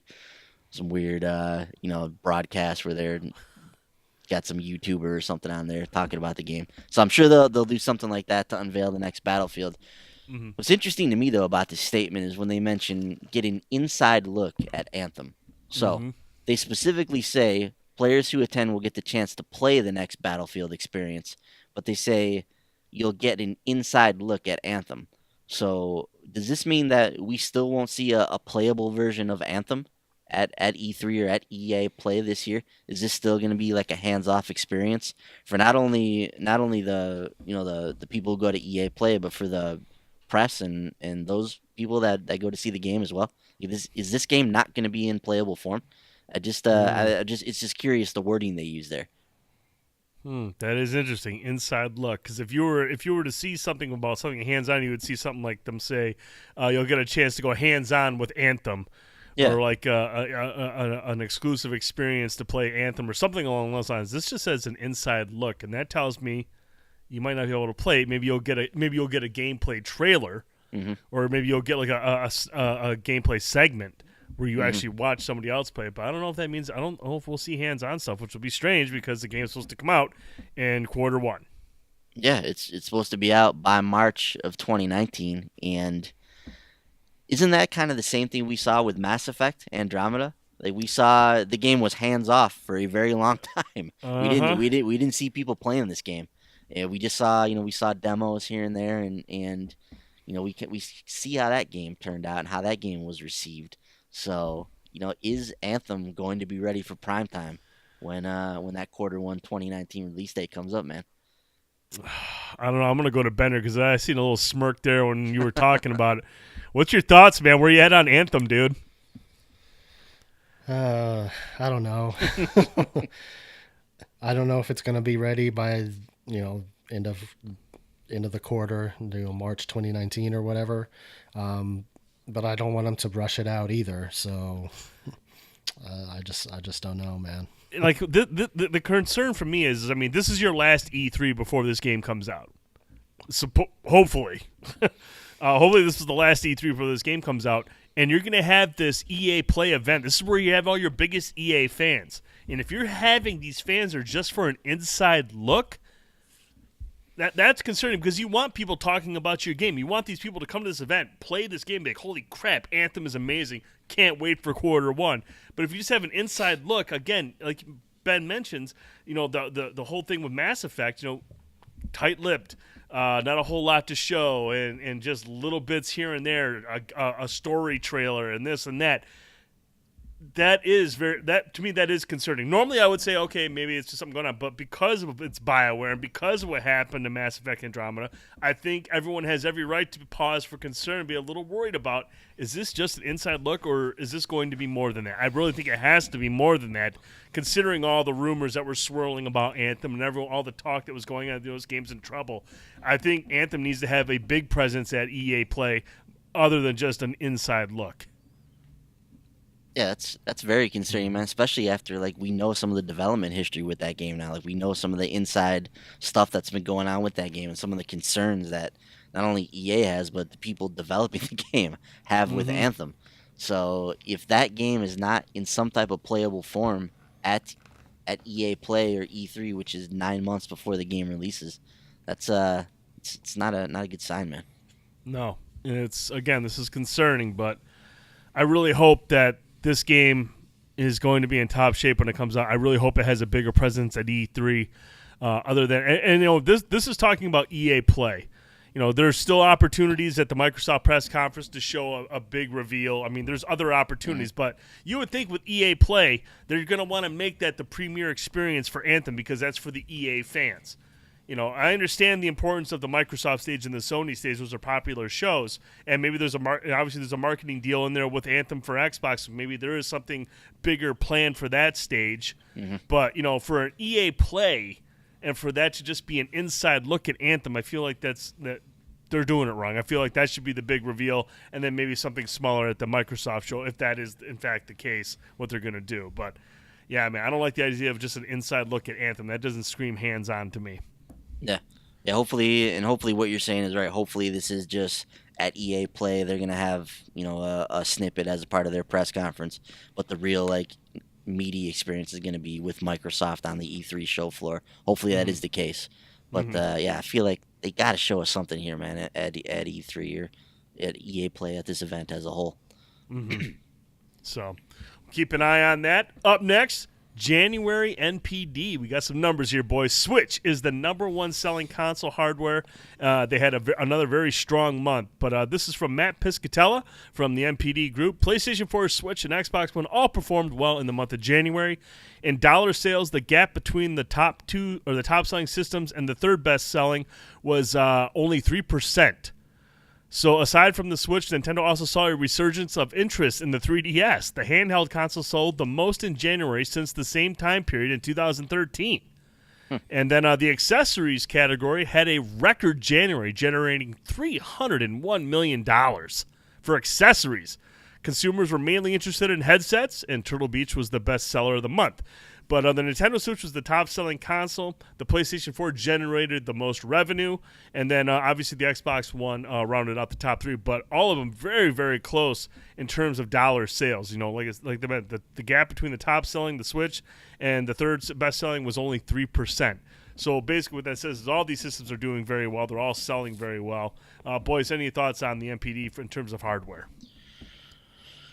Yeah, like you mentioned, man. I mean, all three platforms selling extremely well in the month of January, and console gaming is definitely alive and well as we sit here in 2018. Really for all three platform holders, like they're all in a healthy position right now. I think it's interesting that the Switch sold the most units, but the PS4 had the most revenue. It's interesting when you think about that because typically the Switch goes for more than the PS4. Like the Switch is $300. You don't see any deals with that. Sometimes you see bundles with additional items, but that system never drops below $300. Like that's the going rate for that thing. A lot of times you can get the PS4 for $250 or something like that. So the fact that it was able to do a little bit more revenue, are they starting to sell more like PlayStation 4 Pros? Like, is that becoming like a healthy part of the PlayStation, revenue model now? So that's I think interesting, and the fact that they're all so close knit with Xbox as well, it tells me that people are buying the Xbox One X as well. So seems like these mid-generation consoles may be catching on a little bit. And I think that's exactly what it is when you talk about how PlayStation 4 is able to lead the way in revenue sales. That's exactly what it is because, like you mentioned, if the Switch is the top-selling console at like $300, but the PS4 generated the most revenue, that tells me right there the Pro is selling. People are choosing the Pro over the base model, and that's to be expected at this point in the game. People are jumping into next gen systems at this point. They're going to want to grab the Pro. They're going to want to grab the best version of those games on the PS4, anyways. And that's the way they're going with it. So, not surprising at all. That's what they're going. But now let's talk about the software. First up, Bender. Monster Hunter World was the top selling game in January. Do you think Capcom will ever focus solely on the 3DS for a Monster Hunter game, or do you think they will forever, going forward, make sure they get these things on the consoles now? I don't think they'll go back to just selling on the 3DS again after this. That's really impressive because Monster Hunter for the years and years has been just kind of a niche title, just a very small but very dedicated fan base. And it looks like they really broke through into the mainstream with Monster Hunter World. It is a much more accessible version of the game. It's still very dense in terms of its features and stuff like that, and learning how to play and everything. But it is much more accessible, and not to mention it's the best looking Monster Hunter game. It looks great. It's a lot of fun. So, that's really impressive that it's the top selling game. I think there are two groups of people here responsible for Monster Hunter World taking off the way it did. The people that have always been playing it on handheld that have always said, I want to play this thing on the big screen.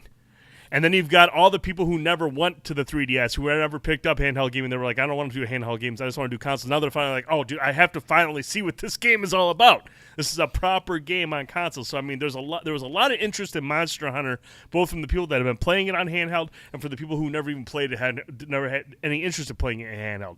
So, boys, Monster Hunter World, top-selling game in January. Your thoughts?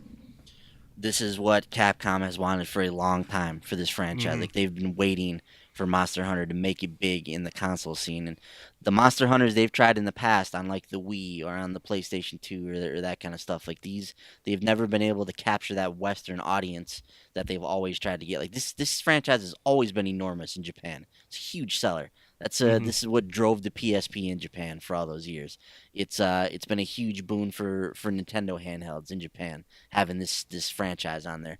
So the fact that they were able to figure it out now for consoles, this is like Capcom's probably doing backflips like at their headquarters. Like, we finally did it, guys.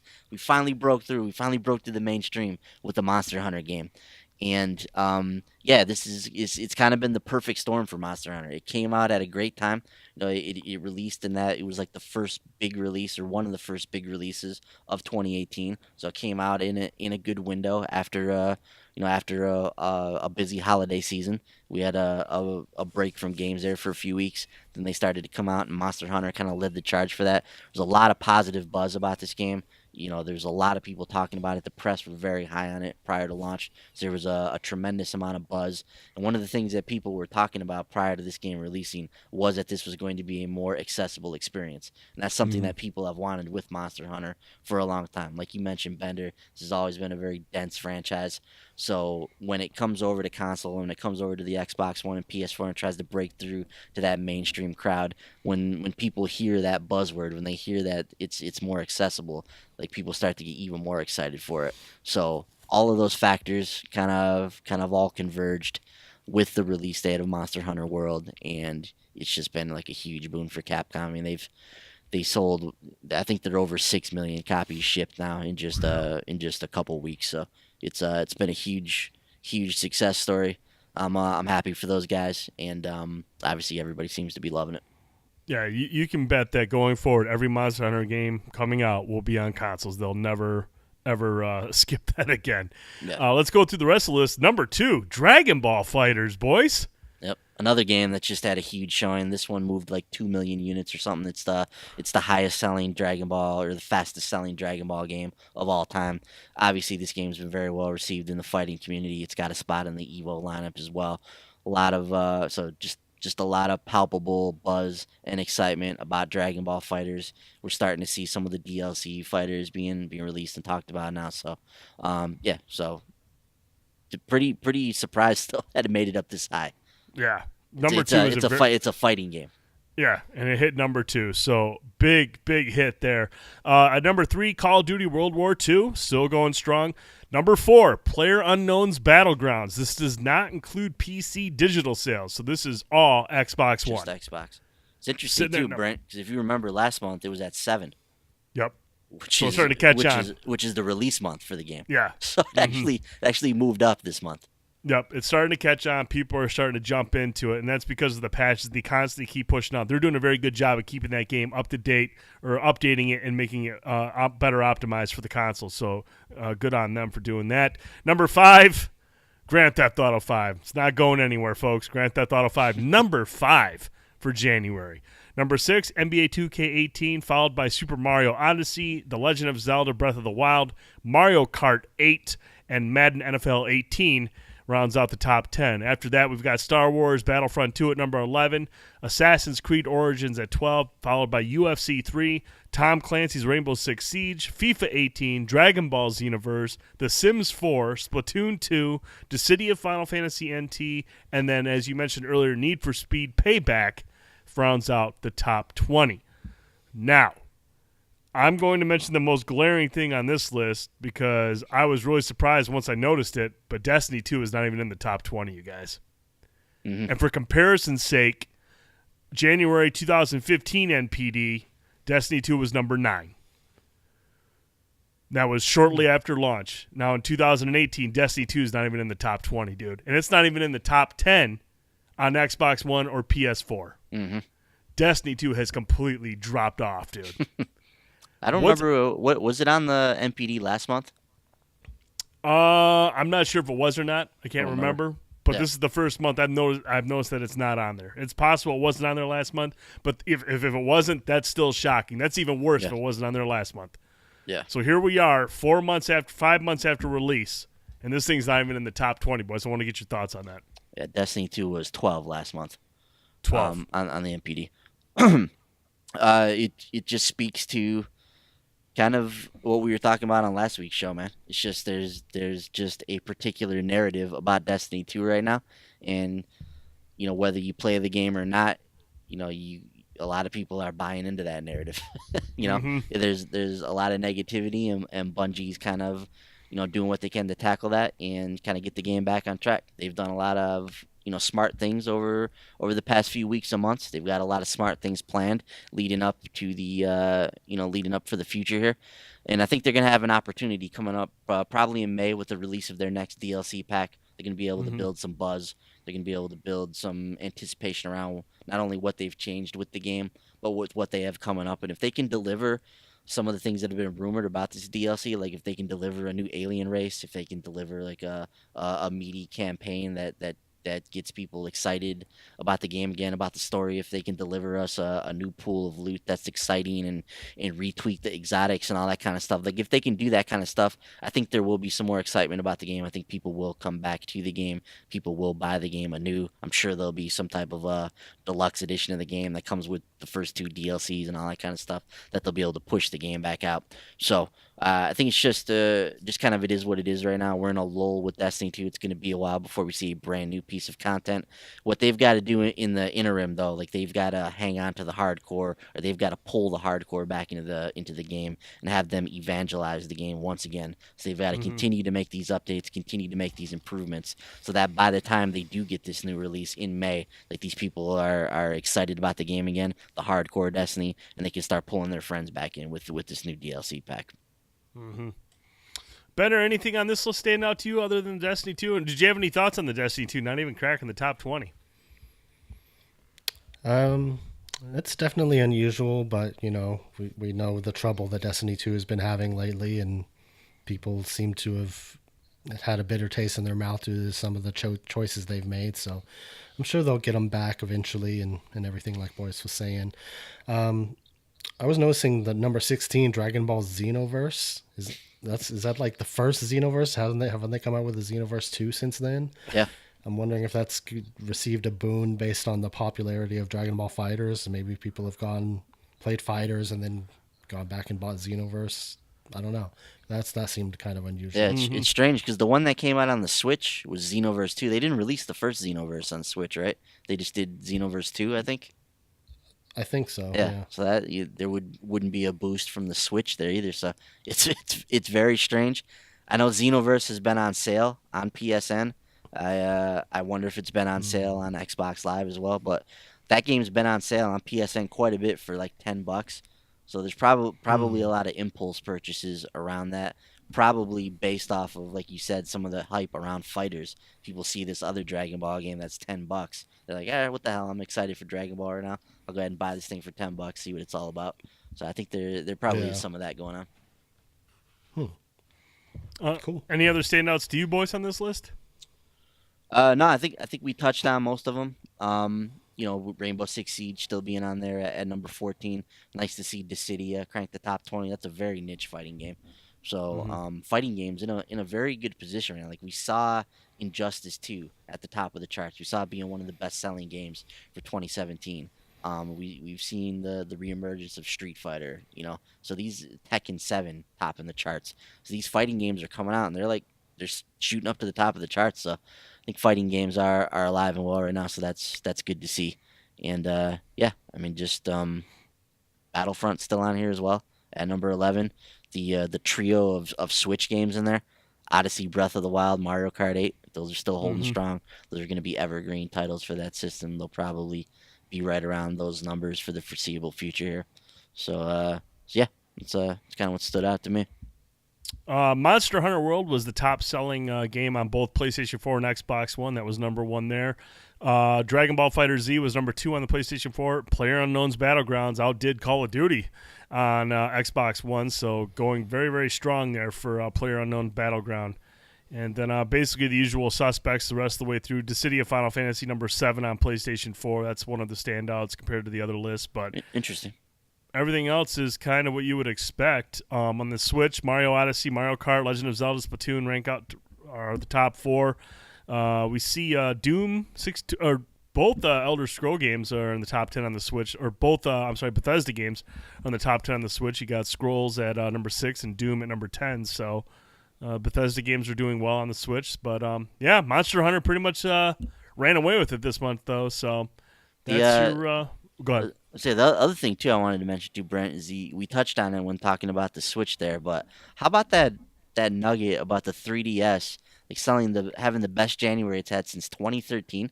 Yeah. So in the last 5 years, like what even caused that? Like Pokemon Ultra Sun and Ultra Moon came out back in November, but those didn't light the charts on fire. They were upgrades over Sun and Moon that had already come out.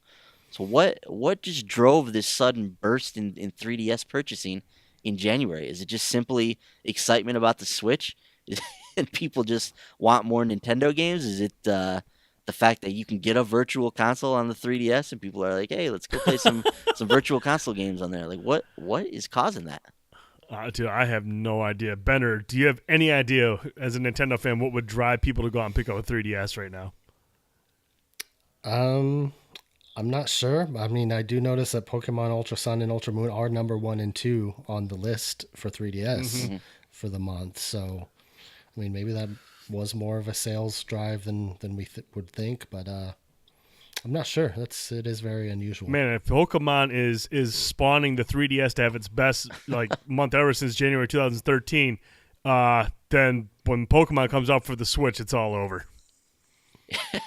Here's the interesting thing about that though. Like Ultra Sun and Ultra Moon are not in the top 20 for the NPD. So to think that even though these games are at the top of the 3DS charts, to think that these games not even charting in the top 20 on the NPD could have driven the best 3DS sales in the last 5 years, that's just weird, man. Yeah, that is hard to fathom. That is very, very strange. I guess my other question with this too is, does this now delay the kind of sunsetting of the 3DS? Like we saw this system sold well this holiday season. It sold really well. Now we see it having the best January it's had in the last 5 years.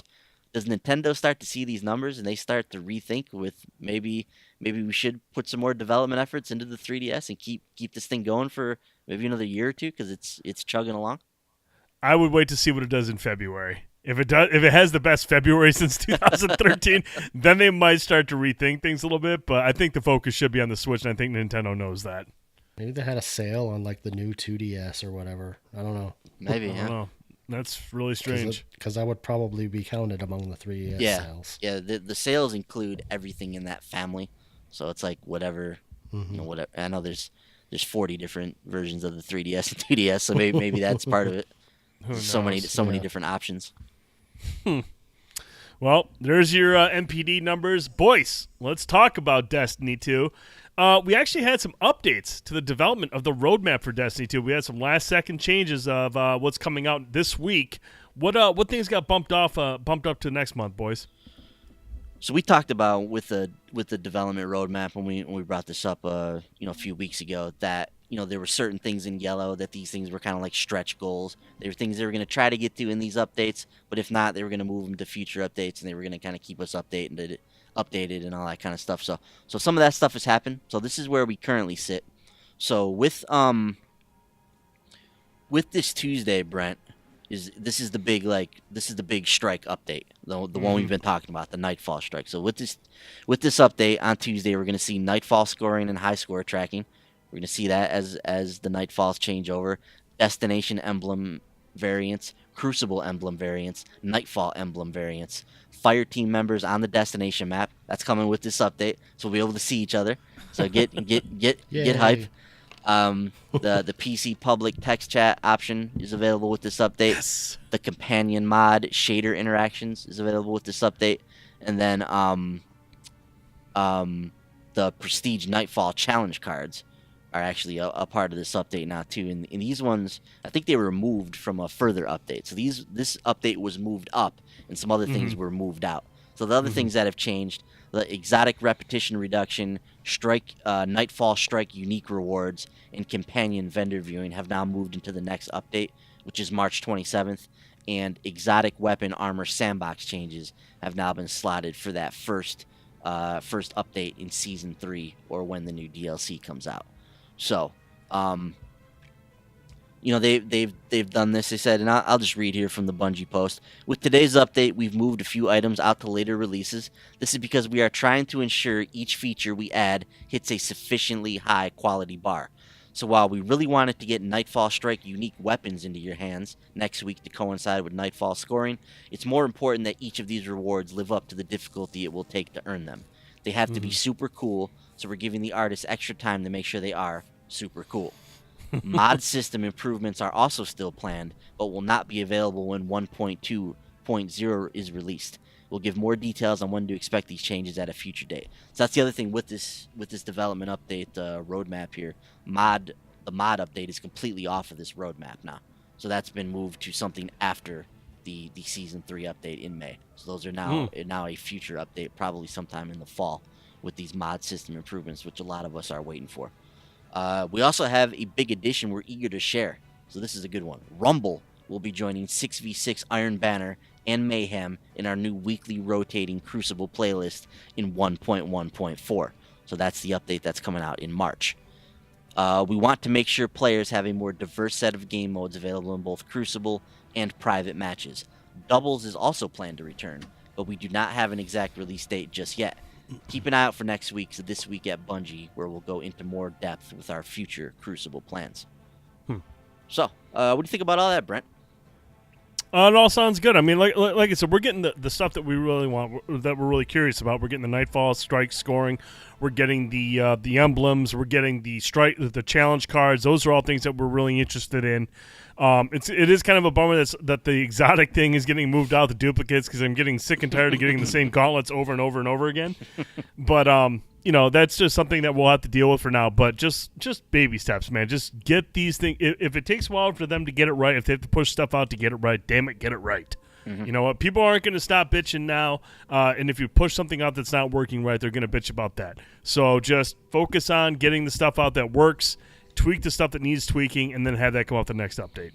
Yeah, and this is a huge update coming out. Like this Nightfall one, this fundamentally changes the Nightfall. This is something that we've talked about, in the past. It's something we're all really excited about. I can't wait to get in here and try out this new Nightfall system on Tuesday with this update. The other thing I think is really interesting here is they specifically mentioned in here Nightfall Strike unique weapons in your hands to next week to coincide with the Nightfall score. So they were talking about how they weren't able to get this into this update. They moved it into the March update. But this was something we were wondering about because the wording they used prior to this was Nightfall Strike unique rewards. And they've talked about the emblems that you're going to get from the Nightfalls and how those are going to special and add the auras and whatnot. But now we know that they are planning weapons for the Nightfalls to be specific to the Nightfalls. And that's something that the community's been asking for. It's something the community's been wondering. And now they've confirmed it right here, that part of the unique reward system moving forward for Nightfalls will be those weapons. And it sounds like they're taking the extra time to make them really cool. So I'm really, really excited about that. The fact that we're getting those specific pieces of Nightfall gear returning.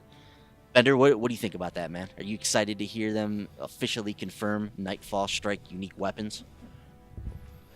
Yeah, definitely. I think that's going to be pretty cool to have weapons that are unique rewards from each, different Nightfall strike, and I think that's going to be awesome. I'm looking forward to seeing what the different challenges are going to be like, and all the other stuff that they're adding.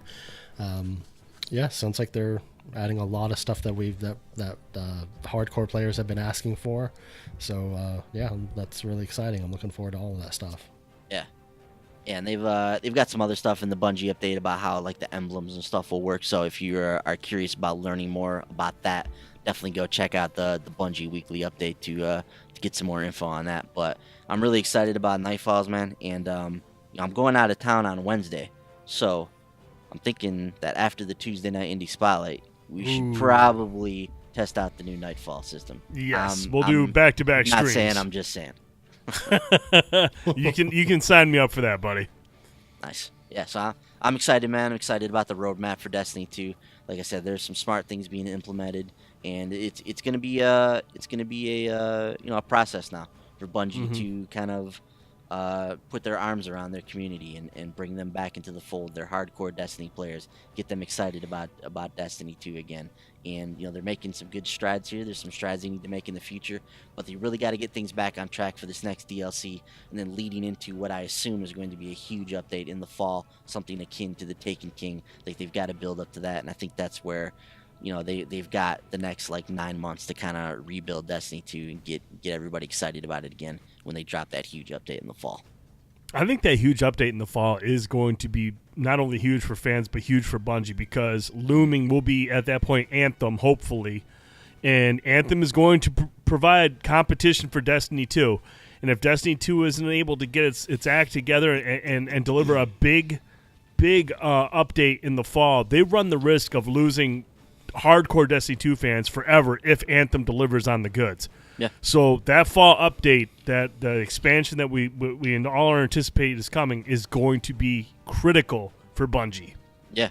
And Destiny has basically created a brand new subgenre, right? This loot-based MMO, almost kind of like shooter genre that it's created, and we're seeing the Division like hitting its stride now 2 years into that's life. So that's got a hardcore like cult following behind that. So it's gonna have competition from that sector, and from what Ubisoft is doing with Rainbow Six, it seems like they're out to support their games for the long haul when possible. So I would expect support to continue for the Division, and them to continue to get people excited about that game. Anthem, something people are excited about. It's a BioWare joint.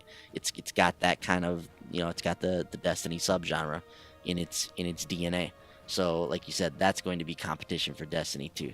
So they really got and those aren't going to be the only 2 games. There's other people that want a piece of this pie, right? There's other people that want their Destiny. They want this game that can keep people coming back over and over and over for years and years and years. So but this is good though. Competition breeds like innovation, and it breeds these developers to really like stay on their toes. So this can only improve the game in the future, and I'm excited to see where they go, man. I am too. It'll be good times coming up, man. But I will be streaming the new Nightfall this Tuesday night after the Indie Spotlight. Activision has confirmed that there's 2 planned content drops for Destiny this year. They had it on an investor call, I think, a few weeks back. We never got to it on the show, but they specifically said there's going to be 2 content drops this year. So we know one of them is the May DLC. We have to assume that the other one is going to come in the fall with some type of big, like, Taken King style release. Can't wait, dude. Only 7 months away from September, so get excited. Get hyped. One quick thing before we get to some PlayStation stories. Ni no Kuni 2, Revenant Kingdom, has gone gold and will be releasing on March 23rd. Do either of you guys have interest in picking up Ni no Kuni 2? Yes.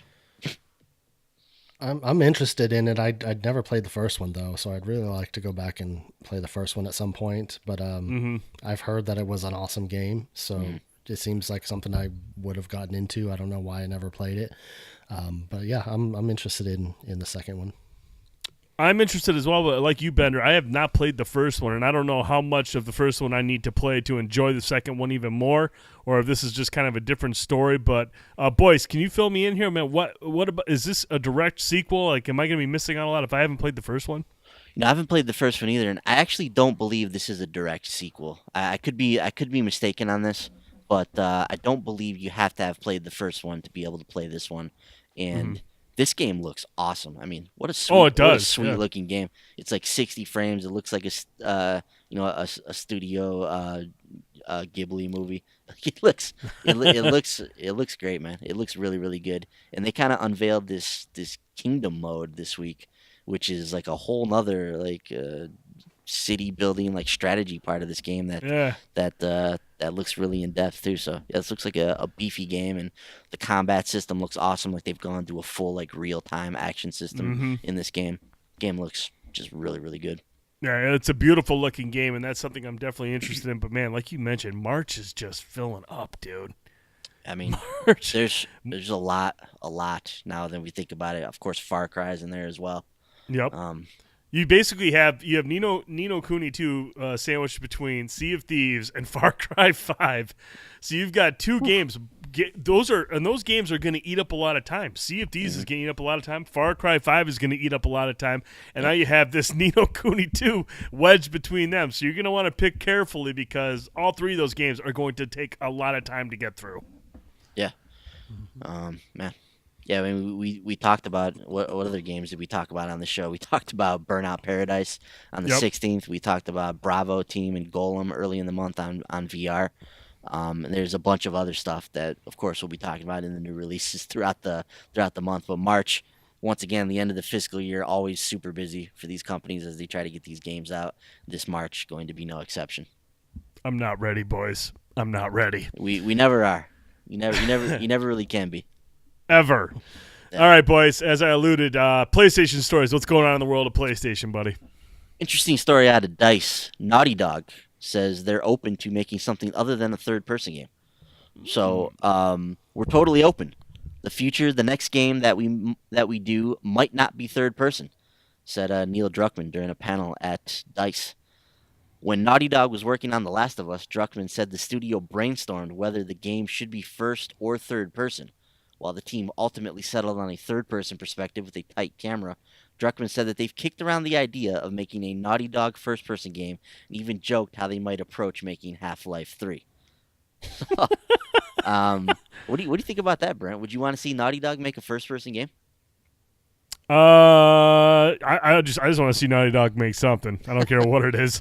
It could be a match 3 game for all I care. If it's Naughty Dog, I want to see it happen. But first person game, yeah, I think that'd be pretty cool. But if they're making a third person game, close camera, are they making my SOCOM 5, boys? Probably not. Okay, never mind. But no, it's Naughty Dog. I don't care what they make. I don't care if it's first person, third person, or if it's shot from some guy's ass. I don't even care. I just want to play that game.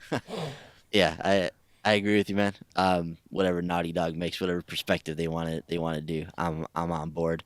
How about you, Bender? Would you be on board with them cranking out a first person joint? Yeah. Well, I'm sure whatever they do, they can do it well. I have confidence in them. They've really proved themselves as great developers. So if they decided to do a first person game, I'm sure it would be awesome, just like all their other stuff has been. Yeah, I'm in the same boat as you guys.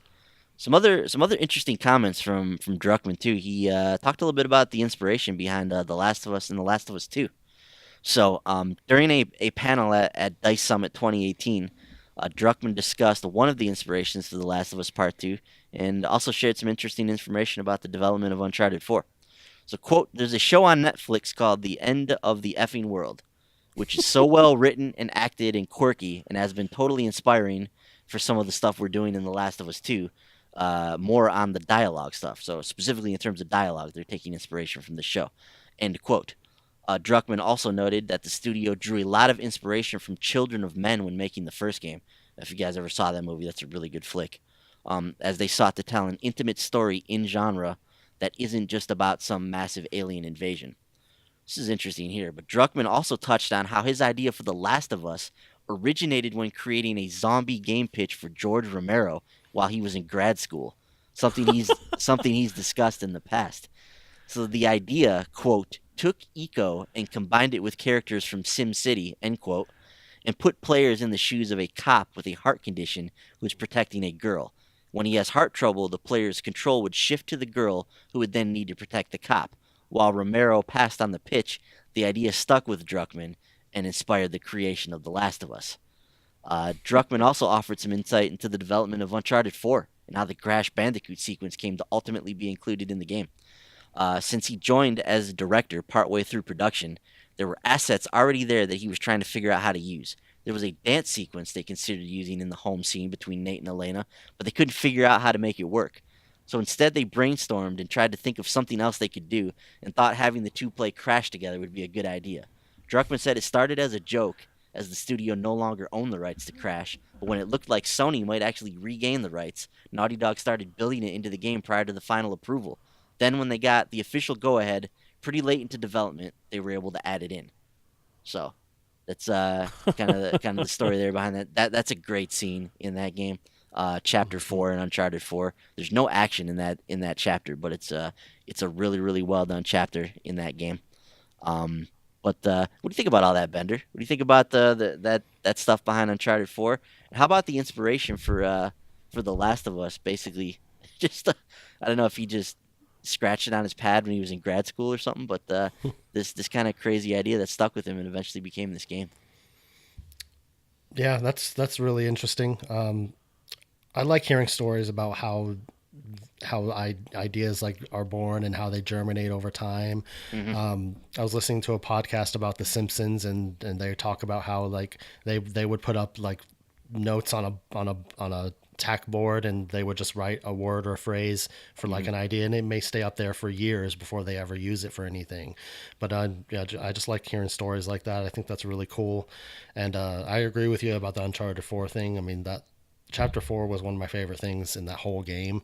I love seeing Nate and Elena in their home life and just exploring their house, and it looked like a real lived-in house. Yeah. Like, it didn't look like a video game house. It looked like a real house with like laundry on the bed and like all kinds of stuff like that. It was so cool just seeing their interaction together, and that Crash Bandicoot thing was such a treat. Is such a surprise. I never saw that coming, but I love that. Like, when that popped up, I was like, oh, cool, they put Crash in the game. And it took me a second. I was like, oh, wait, I'm controlling this. I was like, this is awesome. So, yeah, that was one of my favorite parts in that whole game. That was great. But, yeah, that's some really interesting stuff. I love hearing that behind-the-scenes stuff about game development. Yeah, I love that stuff, too, man. I love hearing all the little there's so much that goes into these games. There's so many stories that there's to tell behind the development of a game. It's something that takes, in some cases, 4, 5, 6, 7 years of somebody's life. And there's so many tales that go into the creation of these games. How about you, Brent, man? Do you like hearing this kind of stuff? And how about that idea for The Last of Us? Originally as like something that he pitched to Romero in grad school. Dude, I love the fact that one of the best video games I've ever played in my entire life spawned from a failed pitch to George Romero. Yeah, that's pretty wild. The master of zombies turned down an idea that ended up becoming one of my favorite games of all time. That's wild to think about, dude. Yeah, it's pretty crazy, man. Yeah, so that's a cool story, and yeah, I love hearing that stuff. Moving on from there, so Shining Resonance Refrain has been confirmed for the PS4 this summer, also coming to the Xbox One, the Switch, and the PC. This is the latest in the I say the latest. It's actually a remaster of a Shining game from last year, and this is like the Shining 4 series that has been popular, been a part of Sega for a very long time. This was their latest version. The remaster of this game looks really, really good. It's a heavily anime influenced in terms of its art style. But yeah, it looks like it could be an exciting RPG. We don't know too much more about it at this point. I never played Shining Resonance on the PS3. It actually never came to the West. It was only available in Japan. So this game is finally coming to the West, and it's being remastered for current gen platforms. So if you're an RPG fan, definitely keep your eyes peeled for that. And then DJ Max Respect also launches in March, coming to March 6th to the PS4. This is coming over west. This basically takes the entire like DJ Max series, remasters it for the PS4. There's new content in here as well. I think there's something like 40 new tracks. But they basically said that after the DLC for this game comes out, when all is said and done, the DJ Max Respect will have everything DJ Max ever created in this game. This has been a long-running series on PlayStation platforms for a long time. Did you ever play any of these DJ Max games, Bender? I know you're a big rhythm game fan. No, actually, I've never even heard of that series. Yeah, I think it started on the PSP. And then it had several releases on there. It's had some Vita games. Not sure if there've ever been any DJ Max games on the main consoles. I would imagine so. But yeah, it's been a long-running series. This is a very respected series in the rhythm genre, and yeah, this one looks pretty intense. So I'm actually pretty interested in this one. But it is March 6th, and there's 45 other games coming out in March. So Yeah. well, let's see how that all plays out. But yeah, that's gonna do it for PlayStation, Brent. Awesome. Just a few more things you want to touch on. First up, Remedy's mysterious next game, Codenamed P7, gets a 2019 release date. The third-person action game was referenced in the company's financial statement and is currently in production and progressing according to plans.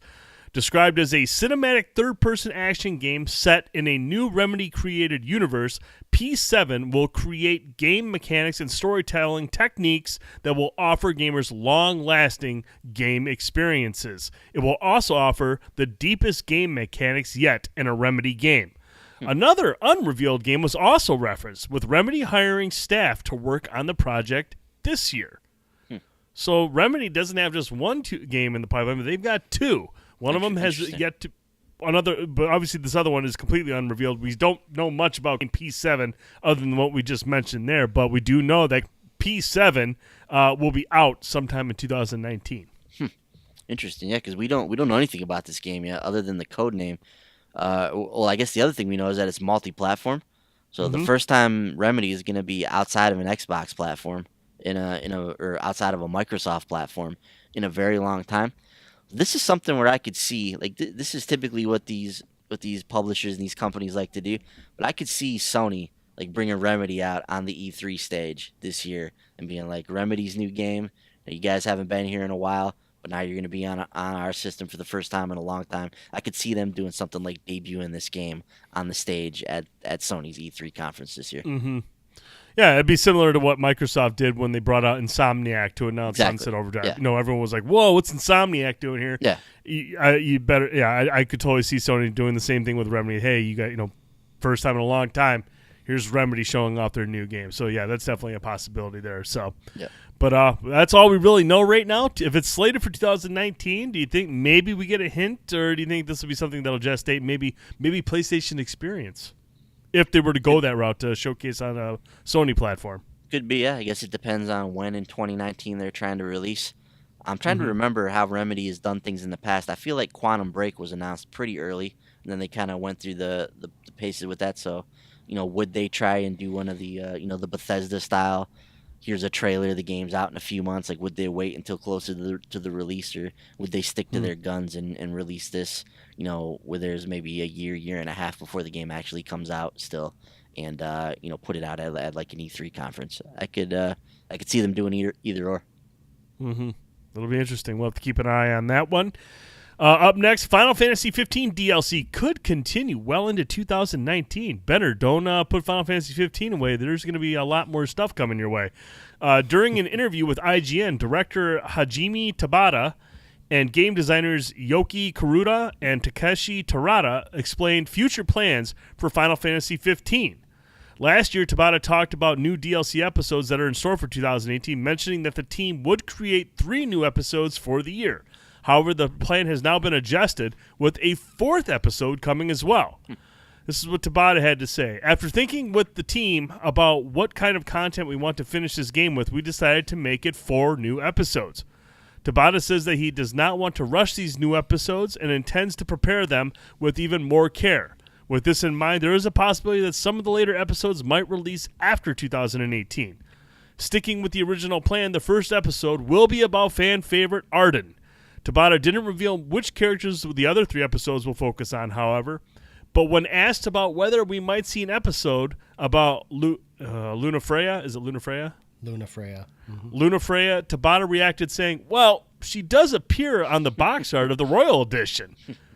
So there's a little bit of a tease. So we don't know outside of Arden who else will be featured in these DLC episodes, but it does sound like we can expect 4 new episodes, although some of the later ones might slip into 2019. But Bender, you might be getting some. You will be getting some new content for Final Fantasy 15. What do you think about this first episode? Revolving around Arden. That's pretty cool. Arden was an interesting character in the main campaign, so be fascinating to play as him and learn a little bit more about him. They just keep rolling out new stuff with this game, man.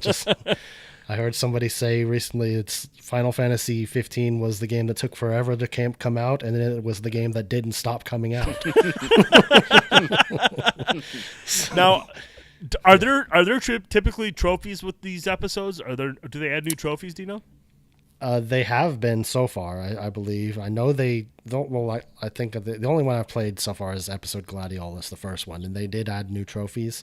Mm-hmm. I think there's a limit to how many trophies they can add, from what I've heard in the past about the way trophies work. I mean, I think they can only add so many trophies to a game. So I don't know. Well, hopefully they'll add trophies to each of these, but I don't. We'll have to wait and see.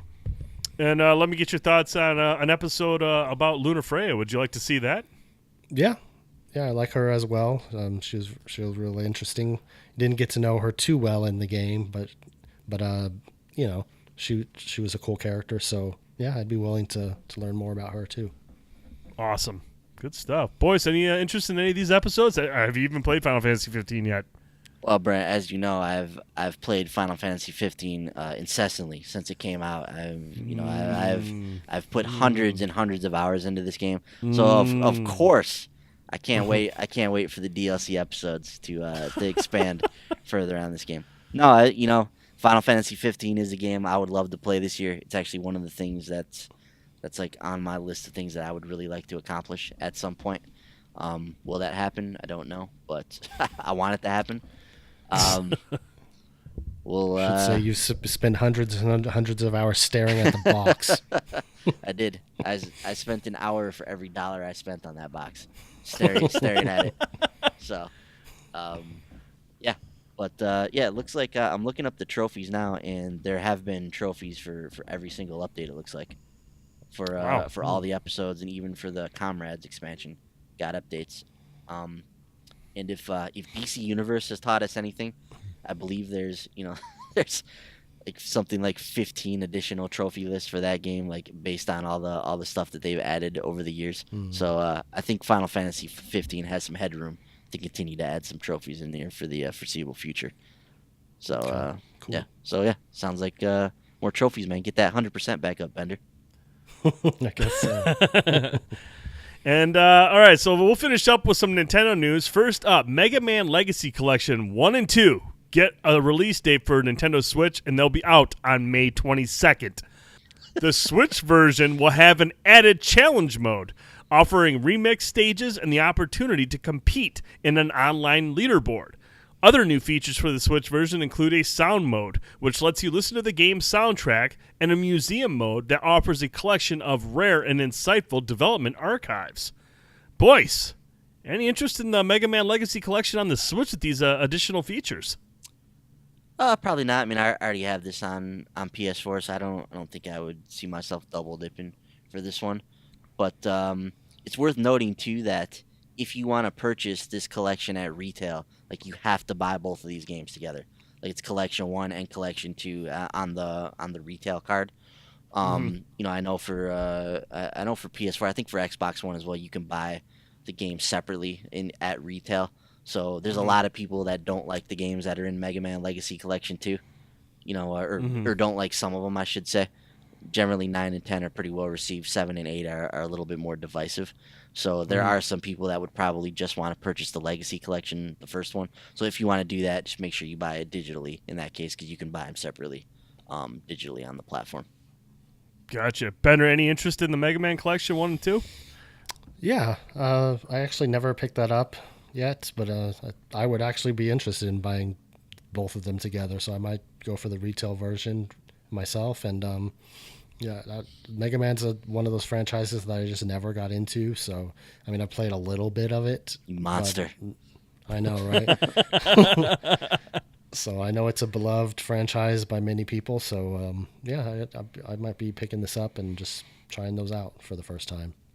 Some of these new additions sound pretty cool. The challenge mode, which offers remix stages and the opportunity to compete in an online leaderboard. Anytime you add leaderboards, it always piques my interest when they add those to games.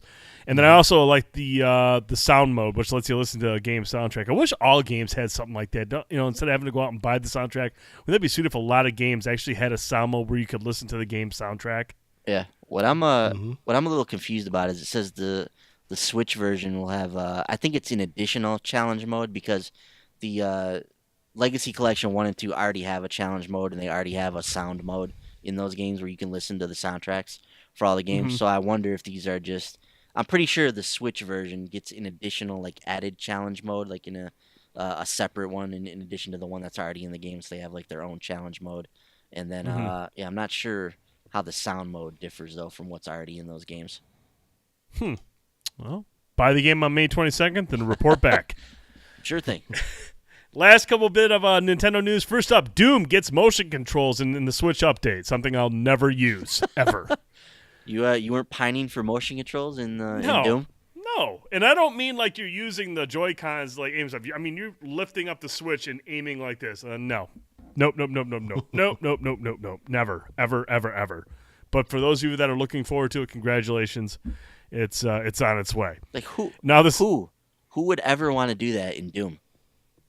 Nobody. It's too fast paced, dude. Why, I want to sit even there and try to line like why even make the feature? Like why even spend time developing? I don't get it.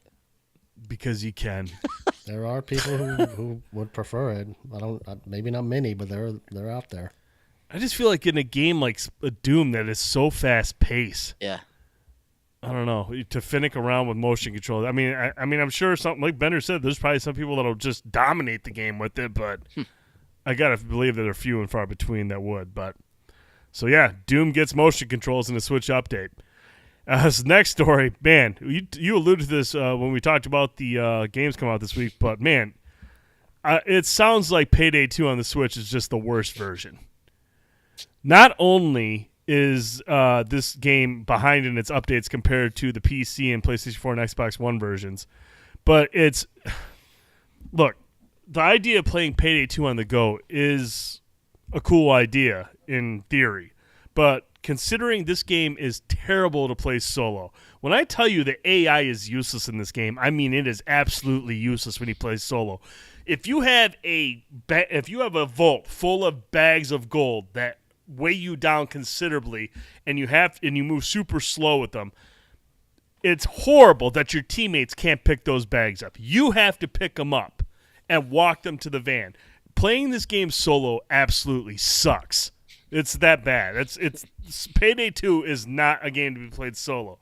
And when you're playing on the go, unless you have Wi-Fi access, you're going to be playing the game solo. Now, the other worst thing about it is Payday 2 requires a hell of a lot of teamwork. A lot of communication. There's no voice chat in this game. There's no voice chat in Payday 2. Why even play it? This is a terrible version of the game. The reviews show it. I mean, it's a cool idea because it's got a lot of content, but without the voice chat, man, you can't coordinate in this game, and that's so necessary for Payday 2. It's so necessary for it. It's just, this is a GIMP version, and I would just implore you, if you already have it on Xbox One or PS4 or PC, just stick with that one. Because there's really no point in playing this game. It sucks solo, and if you're playing together and you can't talk, you're basically playing solo. So it's just like, I don't know. When you're porting this game over to the Switch, like, aren't you thinking about this stuff? Like you have Payday, a game built around cooperative play. Like, you know the feedback on your game. You know what people like about this game. Was anybody like, man, I can't wait to play Payday 2 solo on my Switch and not talk to anybody? Like, was that request just beating their door down, where they're like, all right, man, we got to get this out there? It's strange. It just seems very just oblivious. If the AI wasn't brain dead, if your teammates weren't brain dead, and they actually helped out, I would actually probably maybe consider it if I didn't have it on every other platform. Yeah. But it's just like, again, this is one of those games where you're just like, it's like Dark Souls Remastered. When it was announced, I was like, oh man, that's cool. Same thing when I heard about Payday 2 coming to Switch when it was announced. I was like, oh, that's cool. But then you hear about how the remaster of Dark Souls is coming to PlayStation 4 and Xbox One. You're going to get 60 frames and better visuals. Okay, well, then the Switch version is obsolete to myself. I'm never going to want to play that on there. Same with Payday 2. I mean, it sucks playing solo, but I can't even talk to people with the setup to chat with my phone. I can't even do that. That game sucks. Don't get it. That's just a terrible way to play Payday 2. There you go. A ringing endorsement for Payday 2 on the Switch. I don't have to review it. It sucks. Yeah, like you said, the reviews pretty much say that this game not faring well. If you have it on PlayStation 4 and Xbox One or PC, you have the definitive version. Just stick to that. And the last bit of news, Breath of the Wild wins Game of the Year at the DICE Awards. Man, who saw that? I disagree. Who saw that? I disagree. That game sucks. Just like Payday 2. No, I'm just joking. No, that doesn't surprise me at all. Bender, your thoughts on Breath of the Wild winning yet another award? Not surprised at all. I mean, it was a great game. You know, even though there were lots and lots of great games in 2017, Breath of the Wild was my game of the year, so it's not a surprise to me. Not at all. Boys, who were some of the nominees? Is it just the usual suspects from last year? Yeah, I would imagine. I don't know the full list of nominees, but yeah, I would imagine it's Zelda, Mario, Horizon, all that kind of stuff. So, yeah, I mean, no surprise that Breath of the Wild won again. It's won a whole bunch of awards, so it's just not the DICE Awards are very prestigious. So I mean, to win Game of the Year, that's a big award to win. So congrats again to Breath of the Wild, yet another Game of the Year. Congratulations. Mm-hmm. And that's going to do it for this week's show. So, gentlemen, where can we find you gaming and tweeting, Mr. Boyce? As always, Brent, I'll be not tweeting at Piccolo930. It's my PSN ID as well. It's where you can find me on the Switch and the Xbox One. Friendly reminder that we will be featuring Mulaka on the Tuesday night Indie Spotlight, 10 p.m. Eastern on our YouTube channel. Might go a little bit early this week, so I think you should. We'll be playing Destiny 2 this week, so make sure you're subscribed to the channel. You got your notifications set so you see when the Indie Spotlight goes live. More than likely, we'll be a little bit early this week so we can get to the Nightfall, but looking forward to playing Mulaka. Yeah, so those notifications will probably pop out about 5 p.m. and get it out of the way. Boys, Bender. You can find me on Twitter at Bender_guitar, on PlayStation Network and Nintendo Network at me_Bender, and Xbox Live at mebender82. Thank you, sir. You can find me on Twitter at TheDude1979, PlayStation Network and Nintendo Network, TheDude79, and Xbox Live, TheRealDude79. Make sure you also follow Frankie. He's everywhere. Very simple. Viper Strike.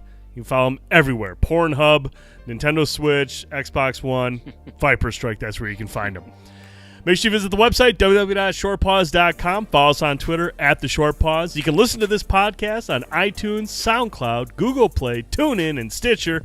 Or you can watch it right here on YouTube, Twitch, and also on our Facebook page. All those Short Pause Gaming. If you like this podcast, if you really, really like it, go over to iTunes, give us a 5-star rating, and write out a nice review. That helps us get more exposure, and we'd really appreciate your kind words. If you're not ready to give us a 5-star review, that's cool. We want to earn it. Send us an email, podcast@shortpause.com.